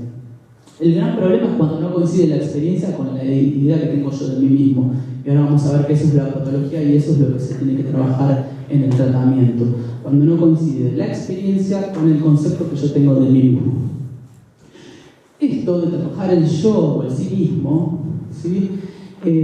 Rogers lo veía en sus pacientes, porque decía, yo siento que no estoy bien. Yo siento que los demás me miran mal. yo siento que la gente no me quiere. Entonces, bueno, son las opiniones que la persona tiene con respecto a sí mismo y que son el núcleo de su identidad. Ahora, esto lo lleva a pensar qué es la represión y qué es el inconsciente, dice Roger. A partir de trabajar el yo con los pacientes, me llevan a la idea de pensar qué es la represión y qué es el inconsciente. Y dice, la represión, ¿sí?, no es que mandaba contenidos al inconsciente justamente por una cuestión moral, ¿sí?, social, de represión de lo sexual, sino que muchas veces, dice Rogers, el sujeto mandaba al inconsciente o reprimía cuestiones que no coincidían en la imagen que el sujeto necesitaba sostener sobre sí mismo, ¿sí? Lo inconsciente como configuracional, no energético. ¿En qué sentido? Si yo tengo mi identidad, es que yo soy una persona que no soy valiente, ayer creo que dije este ejemplo, que no soy valiente, de golpe hago una hazaña y salvo a una viejita que la van a robar, qué sé yo, y me dicen, qué valiente, y yo decía, no, fue casualidad, ¿no? Porque no coincide con la idea que yo tengo de mí mismo. Yo les decía también, si ustedes se sacan un 10 en un examen, en su familia dicen, mi mamá dice, yo siempre dije que vos eras el más inteligente, porque qué sé yo, no, fue casualidad, porque justo me llamó el profesor que era re bueno y me tomó 2 pavadas. Si me tomaban otra cosa, me bochaban seguro, ¿no? ¿Por qué? Porque no coincide la experiencia con la idea que yo tengo de mí mismo, ¿no? Una persona auténtica, una persona sana, de alguna manera, va a coincidir esa idea que tiene de sí misma con la experiencia. Y ahí, a partir de ahí, empieza a pensar en el tema de la valoración, Roger, ¿no? Todos tenemos, dice, una necesidad de aceptación de los otros, una necesidad de aceptación positiva con respecto a los otros, de consideración positiva. Esto, dice, nos ayuda a conformar nuestra identidad, pero también puede ser una fuente de patologías mentales. Si yo necesito todo el tiempo agradar al otro, ¿sí?, por lo tanto yo voy a incorporar los valores del otro para poder... Pero esas personas que cuando están con uno te dicen, sí, tenés razón, la verdad que sí, yo totalmente de acuerdo con vos. Viene otro y le dice la verdad, sí, yo totalmente de acuerdo con vos, la verdad que... Sí, después viene otro, sí, la verdad que vos tenés razón, qué sé yo, y el día que se juntan los 4, se arma el quilombo porque la persona no puede quedar bien con todos. Bueno, tiene que ver con esa necesidad de aceptación de los otros, que es, en algún punto es normal, pero el problema es cuando ya se vuelve patológico, ¿sí?, de tener que agradar todo el tiempo a los otros. ¿Y qué pasa cuando uno no agrada? Si uno tiene ese problema, necesito agradar, quedar bien, me importa mucho la mirada de los demás, me importa muchísimo la mirada de los otros con respecto a mí. ¿Y qué pasa cuando no pasa eso, digamos? Cuando no hay una aceptación con respecto a mí. Me enfermo, me frustro, se me cae el piso, ¿sí? Como dicen, no estoy de acuerdo. Por ejemplo, si yo ahora estuviera pensando que estoy agradando a todos ustedes, ¿no? Y salta uno y me dice, la verdad que lo que estás diciendo es una pelotudez, ¿no? Porque no sé qué, bla. Y yo, si tuviera una necesidad total de aceptación de los demás, la verdad que salgo corriendo. Apaguen la cámara, digo, y corten, y ¿sí?, se me desvanece el piso, y ahí empiezo. No, lo que pasa es que yo no soy buen docente. No, sí, se dieron cuenta que yo no sabía nada, y que en realidad estaba chamullando una charla que se re dieron cuenta. No, empiezo tú, y los cognitivos atacan ese pensamiento de enseguida, ¿no? Las rumiaciones, dicen los cognitivos. Entonces, esa necesidad de aceptación totalmente del otro es constitutiva de nuestra identidad. El problema es cuando se vuelve algo ya rígido, algo forzado. El niño, dice Rogers, en sus comienzos es su propio foco de valoración. ¿Por qué? Porque confía en lo que sus voces organísmicas, su experiencia le va diciendo que va necesitando. Entonces, el foco está puesto adentro. El chico le duele algo, llora. Tiene hambre, enseguida viene la teta, ¿no? Porque llora, enseguida le dan de comer. Él sabe qué es lo que va necesitando. Hay una sabiduría propia del organismo, dice Rogers.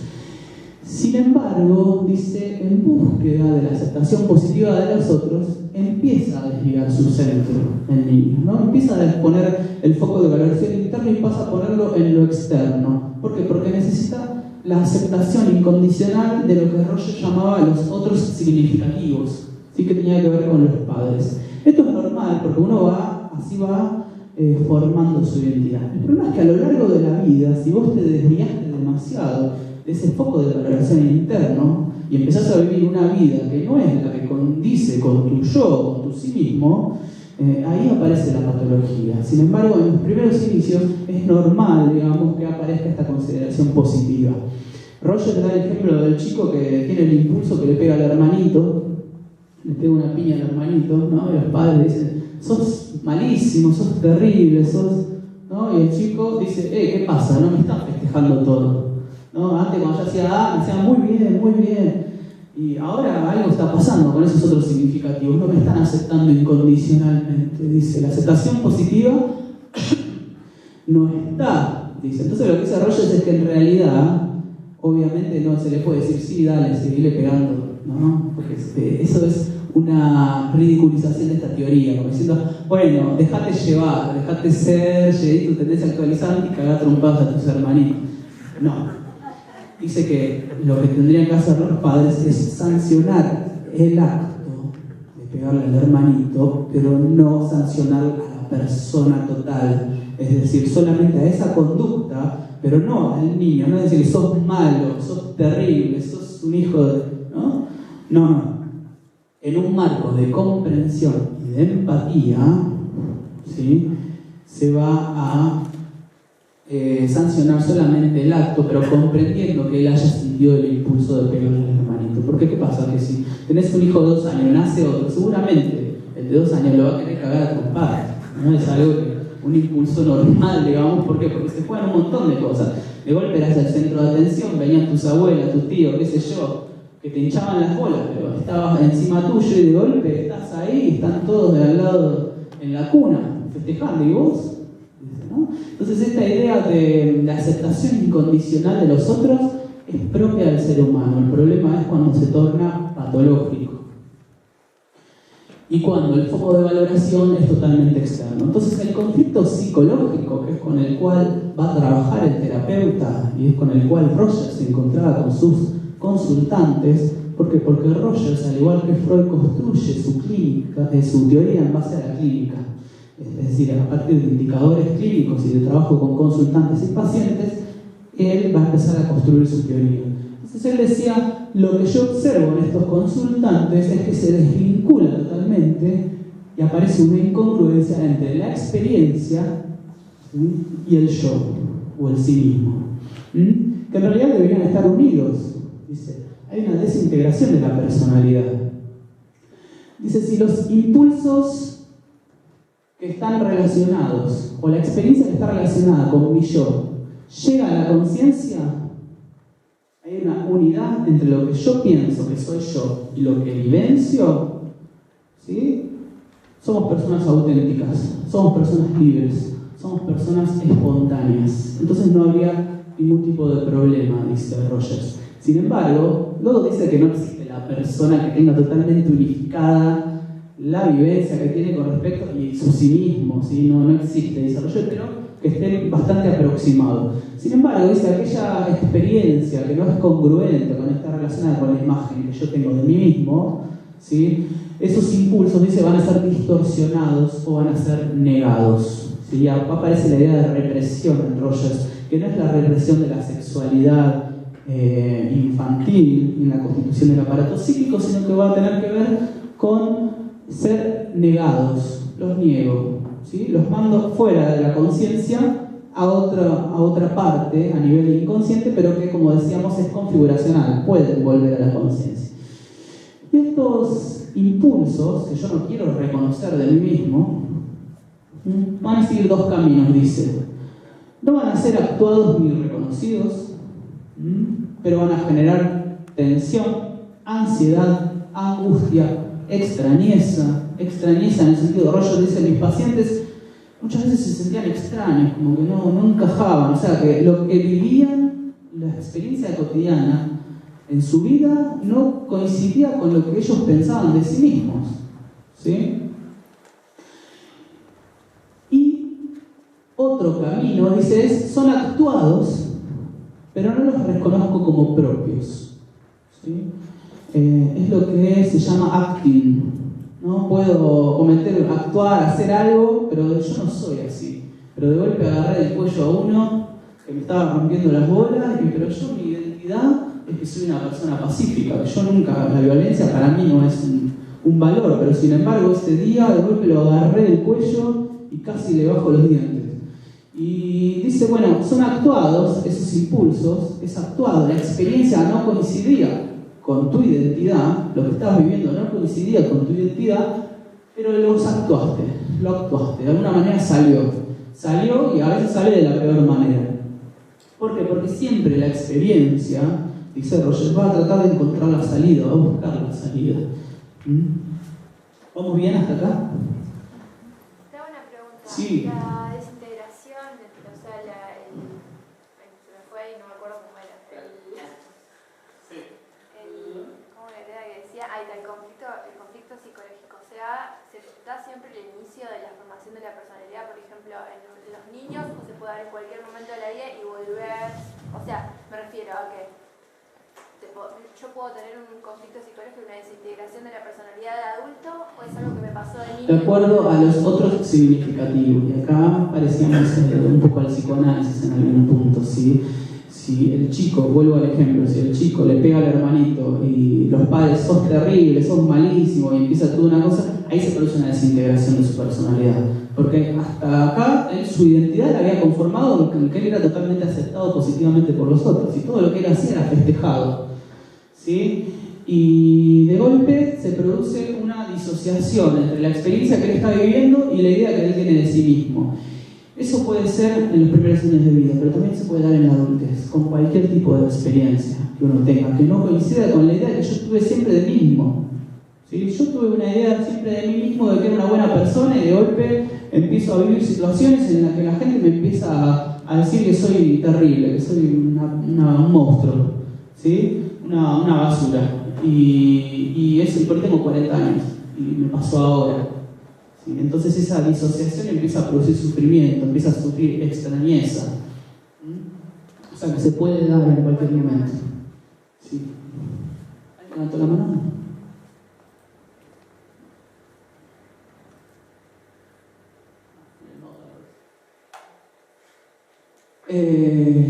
Salida terapéutica, lo podemos llamar, salida terapéutica. A los psicoanalistas no les gusta hablar de salida terapéutica porque se plantea que, bueno, hay una salida en el sentido de que la persona recobra la salud totalmente. Pocas teorías, digamos, lo desarrollan esto. Es cuándo le doy el alta a la persona. ¿Cuándo le doy el alta a la persona? ¿Sí? Según Roger, como el organismo es sabio, ¿sí? Y sabe, el mismo consultante es el que te va a decir, yo creo que ya está, no tengo que seguir viviendo. Yo no sé si están así, pero bueno, Roger decía que en sus consultantes se veía eso, que la misma sabiduría les decía al consultante, su misma sabiduría le decía hasta qué punto ya estaba el tratamiento, ya había conseguido una integración, digamos. Lo cual, dice Roger, no hacía que después vuelvan dentro de unos 3 meses a trabajar otra cosa, decía Roger. Pero bueno, el tema del fin de análisis es complicado. El objetivo de la psicoterapia, ¿cuál sería? Que la persona pueda recuperarse retornando a un estado de congruencia entre el organismo y la autopercepción, es decir, el concepto que tiene de sí mismo. Y se alcance un alto grado de consideración positiva de sí mismo, que él mismo tenga una consideración positiva de sí mismo. Se trabaja mucho el tema de la autoestima desde estos modelos, ¿sí? Persona que se siente mal, que tiene una mirada de sí mismo pobre, se trabaja mucho con respecto a esto. Lo mismo con los modelos cognitivos, trabajan mucho con respecto al tema de la autoestima porque piensan que tiene que ver con una percepción distorsionada con respecto a la realidad. A partir de este proceso, dice, se debe ajustar lo que se desunió, aceptando todo lo que sentimos para lograr desarrollar un camino sano, abierto a lo que siento y con una aceptación incondicional para sí mismo. Es decir, tengo que aceptar todo lo que yo estoy sintiendo, independientemente de los valores de los otros o de lo que mi familia quiera para mí, de lo que mi pareja quiera para mí, de lo que mi familia, mis amigos quieran para mí. Tengo que ver qué es lo que yo quiero para mí, ¿sí? Qué es lo que yo siento. Poder tratar de unir esa idea que yo tengo de mí mismo con la experiencia que voy vivenciando, cuando el problema en realidad es que está desunido. Ahora, una de las cosas que dice Rogers es que el cliente tiene los recursos propios para poder autocomprenderse, que esto es algo que no dicen las otras teorías, esto es una diferenciación. Le pone mucho peso al consultante, ¿sí? Para su autocomprensión, para el cambio del concepto sobre el mismo y para el autogobierno. ¿Por qué? Porque si yo fuera un terapeuta directivo y le empiezo a indicar, no, vos tenés que hacer esto, vos tenés que hacer lo otro, en realidad nuevamente le estoy introyectando valores que son ajenos a él. ¿Sí? Entonces, ya la misma actitud del terapeuta va de la mano de la teoría de la salud y de la enfermedad que plantea Rogers. ¿Sí? Si yo soy directivo, estaría volviendo a enfermar a la persona porque le estoy indicando cosas que no van con su experiencia. Dice, creando un clima facilitador es posible desarrollar terapéuticamente esas potencialidades, un contexto relacional en el cual se haga evidente la confianza en sus capacidades de autorrestauración. Se crea un clima facilitador para que la persona pueda desarrollar sus propias potencialidades. Y ahora vamos a ver cómo se crea ese clima, cómo Rogers dice que se crea ese clima. Dice, no se utilizan técnicas, sino recursos actitudinales. Vínculo o relación es la condición necesaria y suficiente. La técnica cosífica y la actitud trabaja con los seres humanos, ¿sí? La actitud se aplica a personas. Como habíamos dicho, no se van a utilizar técnicas, no se van a utilizar tratamientos manualizados en donde ya está qué es lo que tiene que hacer el terapeuta en cada una de las sesiones, sino que va a ser una cuestión mucho más vivencial, ¿sí? De qué es lo que se va produciendo en esa relación, en ese vínculo, y que va a tener que ver con básicamente 3 actitudes del terapeuta. Entonces también lo encontré por ahí por internet y que justamente va en contra de todo lo que plantea el modelo. Esto lo encontré ayer también. Todo fue figura, lo demás pasó a fondo, todo era humanismo en internet allá. Y fíjense la postura de, ¿tiene alguna novedad sobre mí? Le dice el paciente, ¿no? Le está dando un lugar al terapeuta de saber o de supuesto saber mucho más asimétrico en relación a, sí, la verdad que vos tenés un problema de... Bueno, no, el que más sabe de sí mismo es el consultante. Y si yo le digo qué es lo que él tiene, yo le interpreto qué es lo que él tiene, lo estoy cosificando, ¿sí? Y si lo estoy cosificando, nuevamente estoy produciendo una disociación entre la idea que él tiene de sí mismo y la experiencia. ¿Cuáles son las 3 actitudes, ¿sí? En las cuales se va a trabajar? Y que va a ser lo que va a hacer el terapeuta en ese marco de encuentro con esa otra persona. Yo les había dicho que las primeras entrevistas el terapeuta va a ser mucho más directivo, va a hacer preguntas específicas con respecto a cuánto hace que tiene este problema, ¿sí? A qué atribuye este problema, si lo atribuye a la afuera o lo atribuye a cuestiones internas. Eso es primordial, esto es transteórico en realidad, ¿sí? Va más allá de cualquier teoría. Si la persona lo atribuye todo afuera, hay un locus de control externo y todos los problemas que él tiene vienen de afuera y no hay nada del puesto en juego en relación a eso, hay que tallar un poco para que la persona comience a pensar que, bueno, que puede trabajar algo de él en este encuentro. Si la persona lo atribuye todo adentro, también hay que tallar un poco para que, bueno, redistribuya un poco eso y piense que también el afuera de alguna manera lo está perjudicando, ¿no? Porque, ¿qué pasa? Cuando la persona se atribuye todo a sí mismo, ¿con qué tipo de patología piensan que nos encontramos? Independientemente de las posturas psicoanalíticas y de la depresión. Yo, no, todo me sale mal, porque el pasado malísimo, lo que estoy viviendo ahora malísimo, el futuro ni pienso, ¿no? Todo negativo, es todo atribuido a él, ¿no? Ahora, si la persona atribuye todo afuera,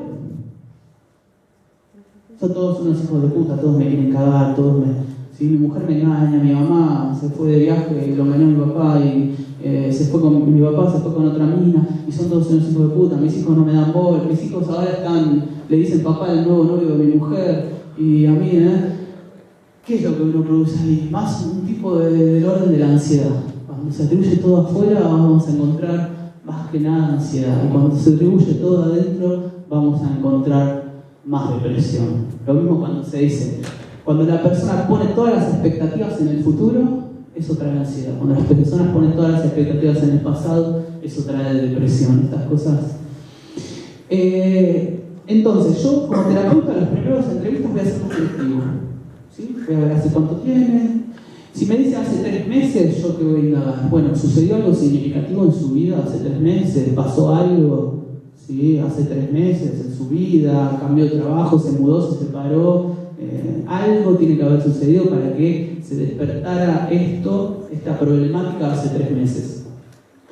La evolución de la demanda, ¿desde hace cuánto? Uno va a indagar tratamientos anteriores. ¿Has realizado tratamientos anteriores? ¿Por qué uno va a indagar tratamientos anteriores? ¿Por qué piensa? Y porque por ahí lo trataron y le hicieron peor, o sea, agravaron la patología, como decía el psicoanálisis tenía... Va a tener que ver también con la expectativa del cambio. Si viene ya de 5 terapias anteriores fallidas, es como que, bueno, vengo a vos a ver si... Y además, ¿qué lugar te está atribuyendo? Bueno, ven y salvame, una cosa así, ¿no? Vos sos el salvador, sos el 5.º tratamiento que hago, por favor ayúdame, ¿no? También uno tiene que saber si toma medicación, eso es imprescindible. Muchas cosas que suceden iatrogénicas es que muchas veces algunos psicólogos interpretan o sintomatologías que en realidad son propias de una medicación que está tomando la persona. Entonces yo digo, no, lo tuyo es una histeria porque en realidad está tomando determinada medicación, yo no tengo idea de qué es la medicación y le estoy haciendo análisis e interpretaciones que tienen que ver con eso. También lo que uno indaga es si consultó a un médico, si descartó cuestiones del orden de lo biológico, ¿sí? Porque muchas veces uno puede confundir determinados cuadros psicopatológicos con cuestiones biológicas. Por eso es importante biología acá, que mucha gente la padece. Yo la padecí en su momento, después le encontré como la vuelta, pero es importante porque uno se puede encontrar con cuestiones en el consultorio, las cuales uno puede interpretar, por ejemplo, no, esta persona está depresiva, entonces digo, no, bueno, y analizo, ¿verdad? Y la persona en realidad tenía hipotiroidismo y no le estaba segregando la hormona T4, ¿no? Y que en realidad lo que produce el hipotiroidismo tiene que ver con algunas sintomatologías similares a la depresión.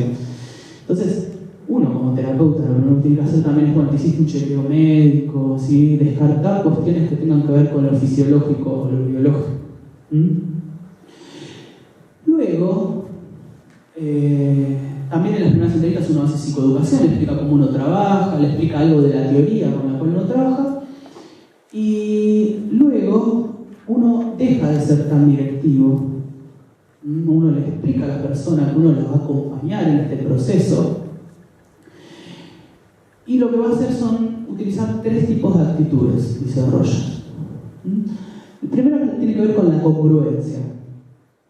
Dice, cuanto más el terapeuta sea él mismo en la relación, cuanto más auténtico y espontáneo, mayor será la posibilidad de autodesarrollo del cliente. Y Rogers dice que esto se tiene que dar en todos los ámbitos de la vida. Los profesores, los médicos, los padres, los familiares, los amigos, tienen que ser lo más auténticos posibles en la relación, ¿sí? Tienen que estar alejados de fachadas profesionalizantes, dice Rogers, ¿no? Esta cuestión aséptica de yo pongo distancia y no, el vínculo tiene que ser simétrico, ¿sí? Y yo tengo que ser lo más auténtico y congruente posible, por lo cual esto implica también que el terapeuta de alguna manera tenga que hacer análisis personal, ¿sí? Porque si yo estoy totalmente incongruente, estoy desorganizado y soy terapeuta, que hay muchos, posiblemente sea iatrogénico para el consultante. Dice, el trato no defensivo, no artificial, emanará de la propia congruencia entre el yo y su experiencia, en alguien que confía plenamente en sí mismo. Ser congruente es ante todo no ignorarse y no temerse, y esto será percibido por el consultante. ¿Sí? Uno tiene que ser lo más auténtico posible como terapeuta. no poner esa distancia de asepsia que ponen, por ejemplo, los psicoanalistas. La otra actitud tiene que ver con la aceptación incondicional, valorar al cliente sin juicios o expectativas personales, respetándolo por lo que es y no por lo que debiera ser, permitirle vivir cualquier tipo de experiencia interna en un contexto donde todo sea radicalmente aceptado. Valorar a otra persona no implica identificarse con su axiología, sino aceptar de ella su derecho. Es decir, yo acepto que esta persona pueda vivenciar el mundo como lo está vivenciando, pero no comparto sus valores, puedo no compartir, porque imagínense, no, sería imposible, uno no puede estar de acuerdo, porque si no tendría que haber esta aceptación positiva e incondicional del otro todo el tiempo, no. Yo acepto que el otro pueda ver y percibir la realidad de esa manera, suspendo mis prejuicios, los pongo entre paréntesis, ¿sí? Lo comprendo, pero muchas veces yo no acepto esas conductas, ¿sí? Para mí, por ejemplo. Hay que diferenciarlo eso. Esta actitud, dice, promueve en el cliente la autoaceptación, poniendo nuevamente el foco de valoración interno, y de esa manera puede ir recuperando progresivamente sus experiencias, sus voces internas, reconociéndolas como propias. En ese marco de aceptación incondicional que le va a ofrecer el terapeuta al consultante, en ese marco de aceptación totalmente incondicional, es que la persona puede ir autodesarrollándose. Lo mismo cuando veamos el ejemplo de los padres. Si los padres aceptan que el niño haya tenido el impulso ese de querer pegarle al hermanito, pero no están de acuerdo con eso, tiene que ver con la aceptación incondicional, ¿sí? Y la tercera actitud tiene que ver con la comprensión empática, así que va de la mano de la anterior, muy similar. Se trata aquí de una escucha activa del discurso del cliente, partiendo del axioma fenomenológico de que los sujetos responden al mundo tal como éste es percibido por ellos. Es decir, el asistente debe insertarse en el marco de referencia interno del cliente y ver el mundo en consecuencia desde sus ojos. Por lo tanto, ¿qué es lo que va a hacer el terapeuta? Dice Roger, un cálido reflejo del consultante. Y acá aparece la idea del reflejo.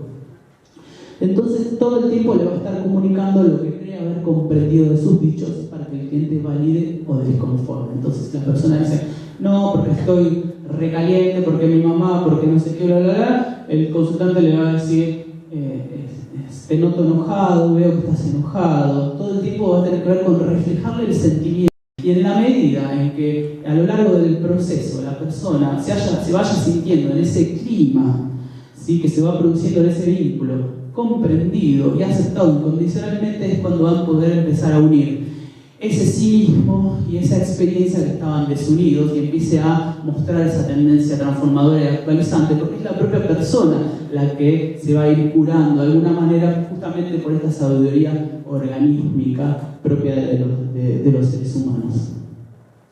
No vamos a interpretar, dice Rogers, de ninguna manera. El interpretador proyecta, dice, sobre el desprevenido paciente piezas ideacionales de índole teórica, a priorísticas, exógenas, y comunica infaliblemente la falta de confianza en su autonomía, lo que fuerza los factores patógenos que lo llevaron a la consulta. Es decir, yo no le puedo estar interpretando lo que te pasa es esto, lo que te pasa es, sino yo solamente voy a reflejar lo que la persona me está contando, ¿sí? Lo que la persona está vivenciando.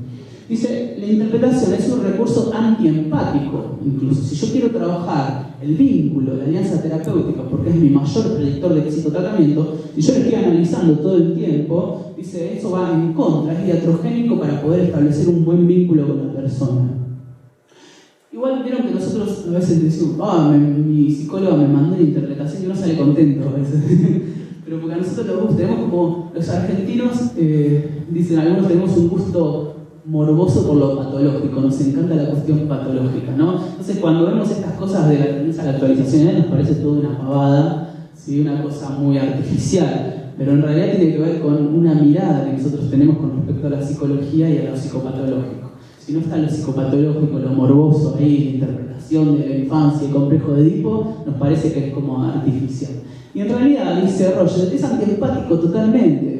Y si el vínculo que yo voy a establecer con el consultante es mi mayor predictor de éxito, yo no le puedo estar tirando interpretaciones voladas. Dice incluso Kelly Kelly, que también les decía hoy que a veces es considerado dentro de este movimiento, decía: yo, cuando era psicoanalista, dice Kelly, les mandaba a cualquiera a los pacientes. Les hacía unas interpretaciones, lo tuyo tiene que ver con algo. Y yo vi que las personas iban contentas, dice Kelly, ¿no? ¿Por qué? Y en realidad dije: no, en realidad les estoy mostrando otras alternativas constructivas a lo que él me está contando. Entonces ahí empieza a teorizar el tema de las alternativas constructivas. Pero dice: la verdad que como psicoanalista yo era pésimo. Dice que les hacía interpretaciones salvajes, pero... Y las personas, lo que yo veía es que se iban contentas, dice. Entonces dice Rogers: interpretar es antiempático totalmente, conduce a la certidumbre, a la certeza de que el otro es capaz de conocer y describir mejor que uno el propio campo experiencial. ¿Cómo? ¿El psicólogo sabe más de mí que yo mismo? ¿No? Eso diría Rogers, no puede ser, ¿sí? Entonces, si el terapeuta interpreta, le pone un freno a la tendencia actualizante del consultante, le pone un freno a esa tendencia hacia la salud, ¿sí? Y si va en busca de la teoría, dice, se va del vínculo, se va de la relación. Entonces, ahí hay dos frases de Rogers. Dice: la curiosa paradoja es que cuando me acepto exactamente como soy, entonces puedo cambiar, ¿no? Es paradójico en realidad. Desde otras teorías dirían que no, justamente, que sería lo contrario. Acá dice: cuando te aceptás realmente lo que sos, lo que tenés, es cuando realmente podés cambiar, ¿sí? Y la evaluación de los demás no es guía para mí. Aunque los juicios ajenos merezcan ser escuchados y considerados por lo que son, nunca pueden servirme de guía. Solo existe una persona capaz de saber si lo que hago es honesto, cabal, franco y coherente, o bien si es algo falso, hipócrita o incoherente. Y esa persona, dice Rogers, soy yo mismo, digamos. Cada uno sabe más de sí mismo que el otro. Por eso el terapeuta, si quiere ser buen terapeuta, tiene que poder vivenciar el mundo como lo está vivenciando esa persona. Porque si no puede vivenciar el mundo como lo está vivenciando esa persona, es mejor que no sea terapeuta o que se dedique o que derive al consultante. No sé cómo vamos de hora. ¿Ya es la hora? 1:10. Ah, ¿ya nos pasamos? Ah, bueno. Bueno, estas son algunas características de las personas que alcanzan su maduración psicológica según Rogers. Dice: cuando alcanzamos la maduración psicológica nos alejamos de las fachadas, valoramos negativamente la simulación, nos alejamos de las obligaciones, ¿sí? En el sentido de ser lo que deberíamos tener que ser.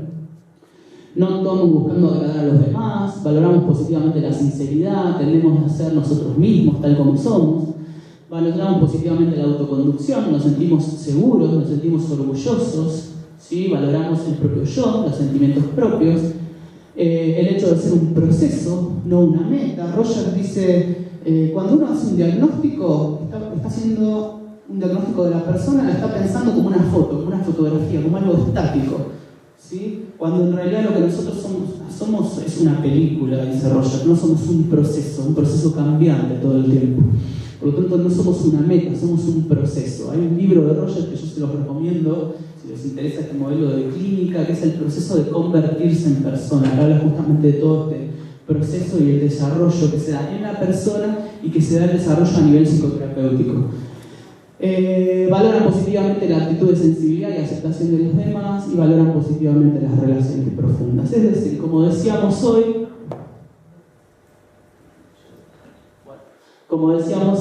el terapeuta, ¿sí? En realidad va a ayudar a acompañar a la persona que pueda pasar de la inautenticidad a la autenticidad. Y lo que les puse ahí, ahora lo arreglo, es porque presentación. Bueno, vamos a ver.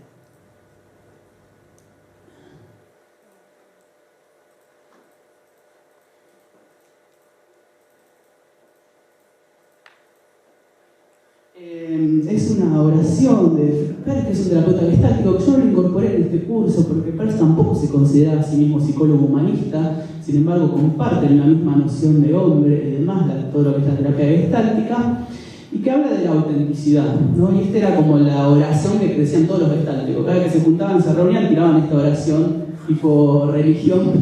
Pero bueno, si uno la piensa todo el tiempo, yo hace varios días que cada vez que estoy haciendo algo pienso un poco en eso, yo soy yo, tú eres tú, listo. No regulo mis expectativas con respecto a las otras personas, dice uno puede ser mucho más auténtico y puede vivir mucho más sano. Yo soy yo, tú eres tú. Yo no estoy en este mundo para cumplir tus expectativas, ahí está el foco de valoración externa, ¿sí? Tú no estás en este mundo para cumplir mis expectativas. Ya termino. Tú eres tú, yo soy yo. Si en algún momento o en algún punto nos encontramos, dice, será maravilloso. Si no, no puede remediarse. Falto de amor a mí mismo cuando en el intento de complacerte me traiciono, dejo de ser yo mismo, dejo de ser auténtico. Entonces falto de amor a mí mismo cuando con tal de complacer al otro traiciono lo que yo realmente siento. Falto de amor a ti cuando intento que seas como yo quiero, es decir, que seas inauténtico. Cuando intento que seas como yo quiero, en vez de aceptarte como realmente eres. Dice, tú eres tú y yo soy yo. Digamos. Es decir, que el objetivo de las terapias humanistas tiene que ver justamente con esto de poder lograr la autenticidad y de ser uno mismo y que el otro sea otro, y no por eso si haya conflicto en relación a eso. Bueno, muchas gracias.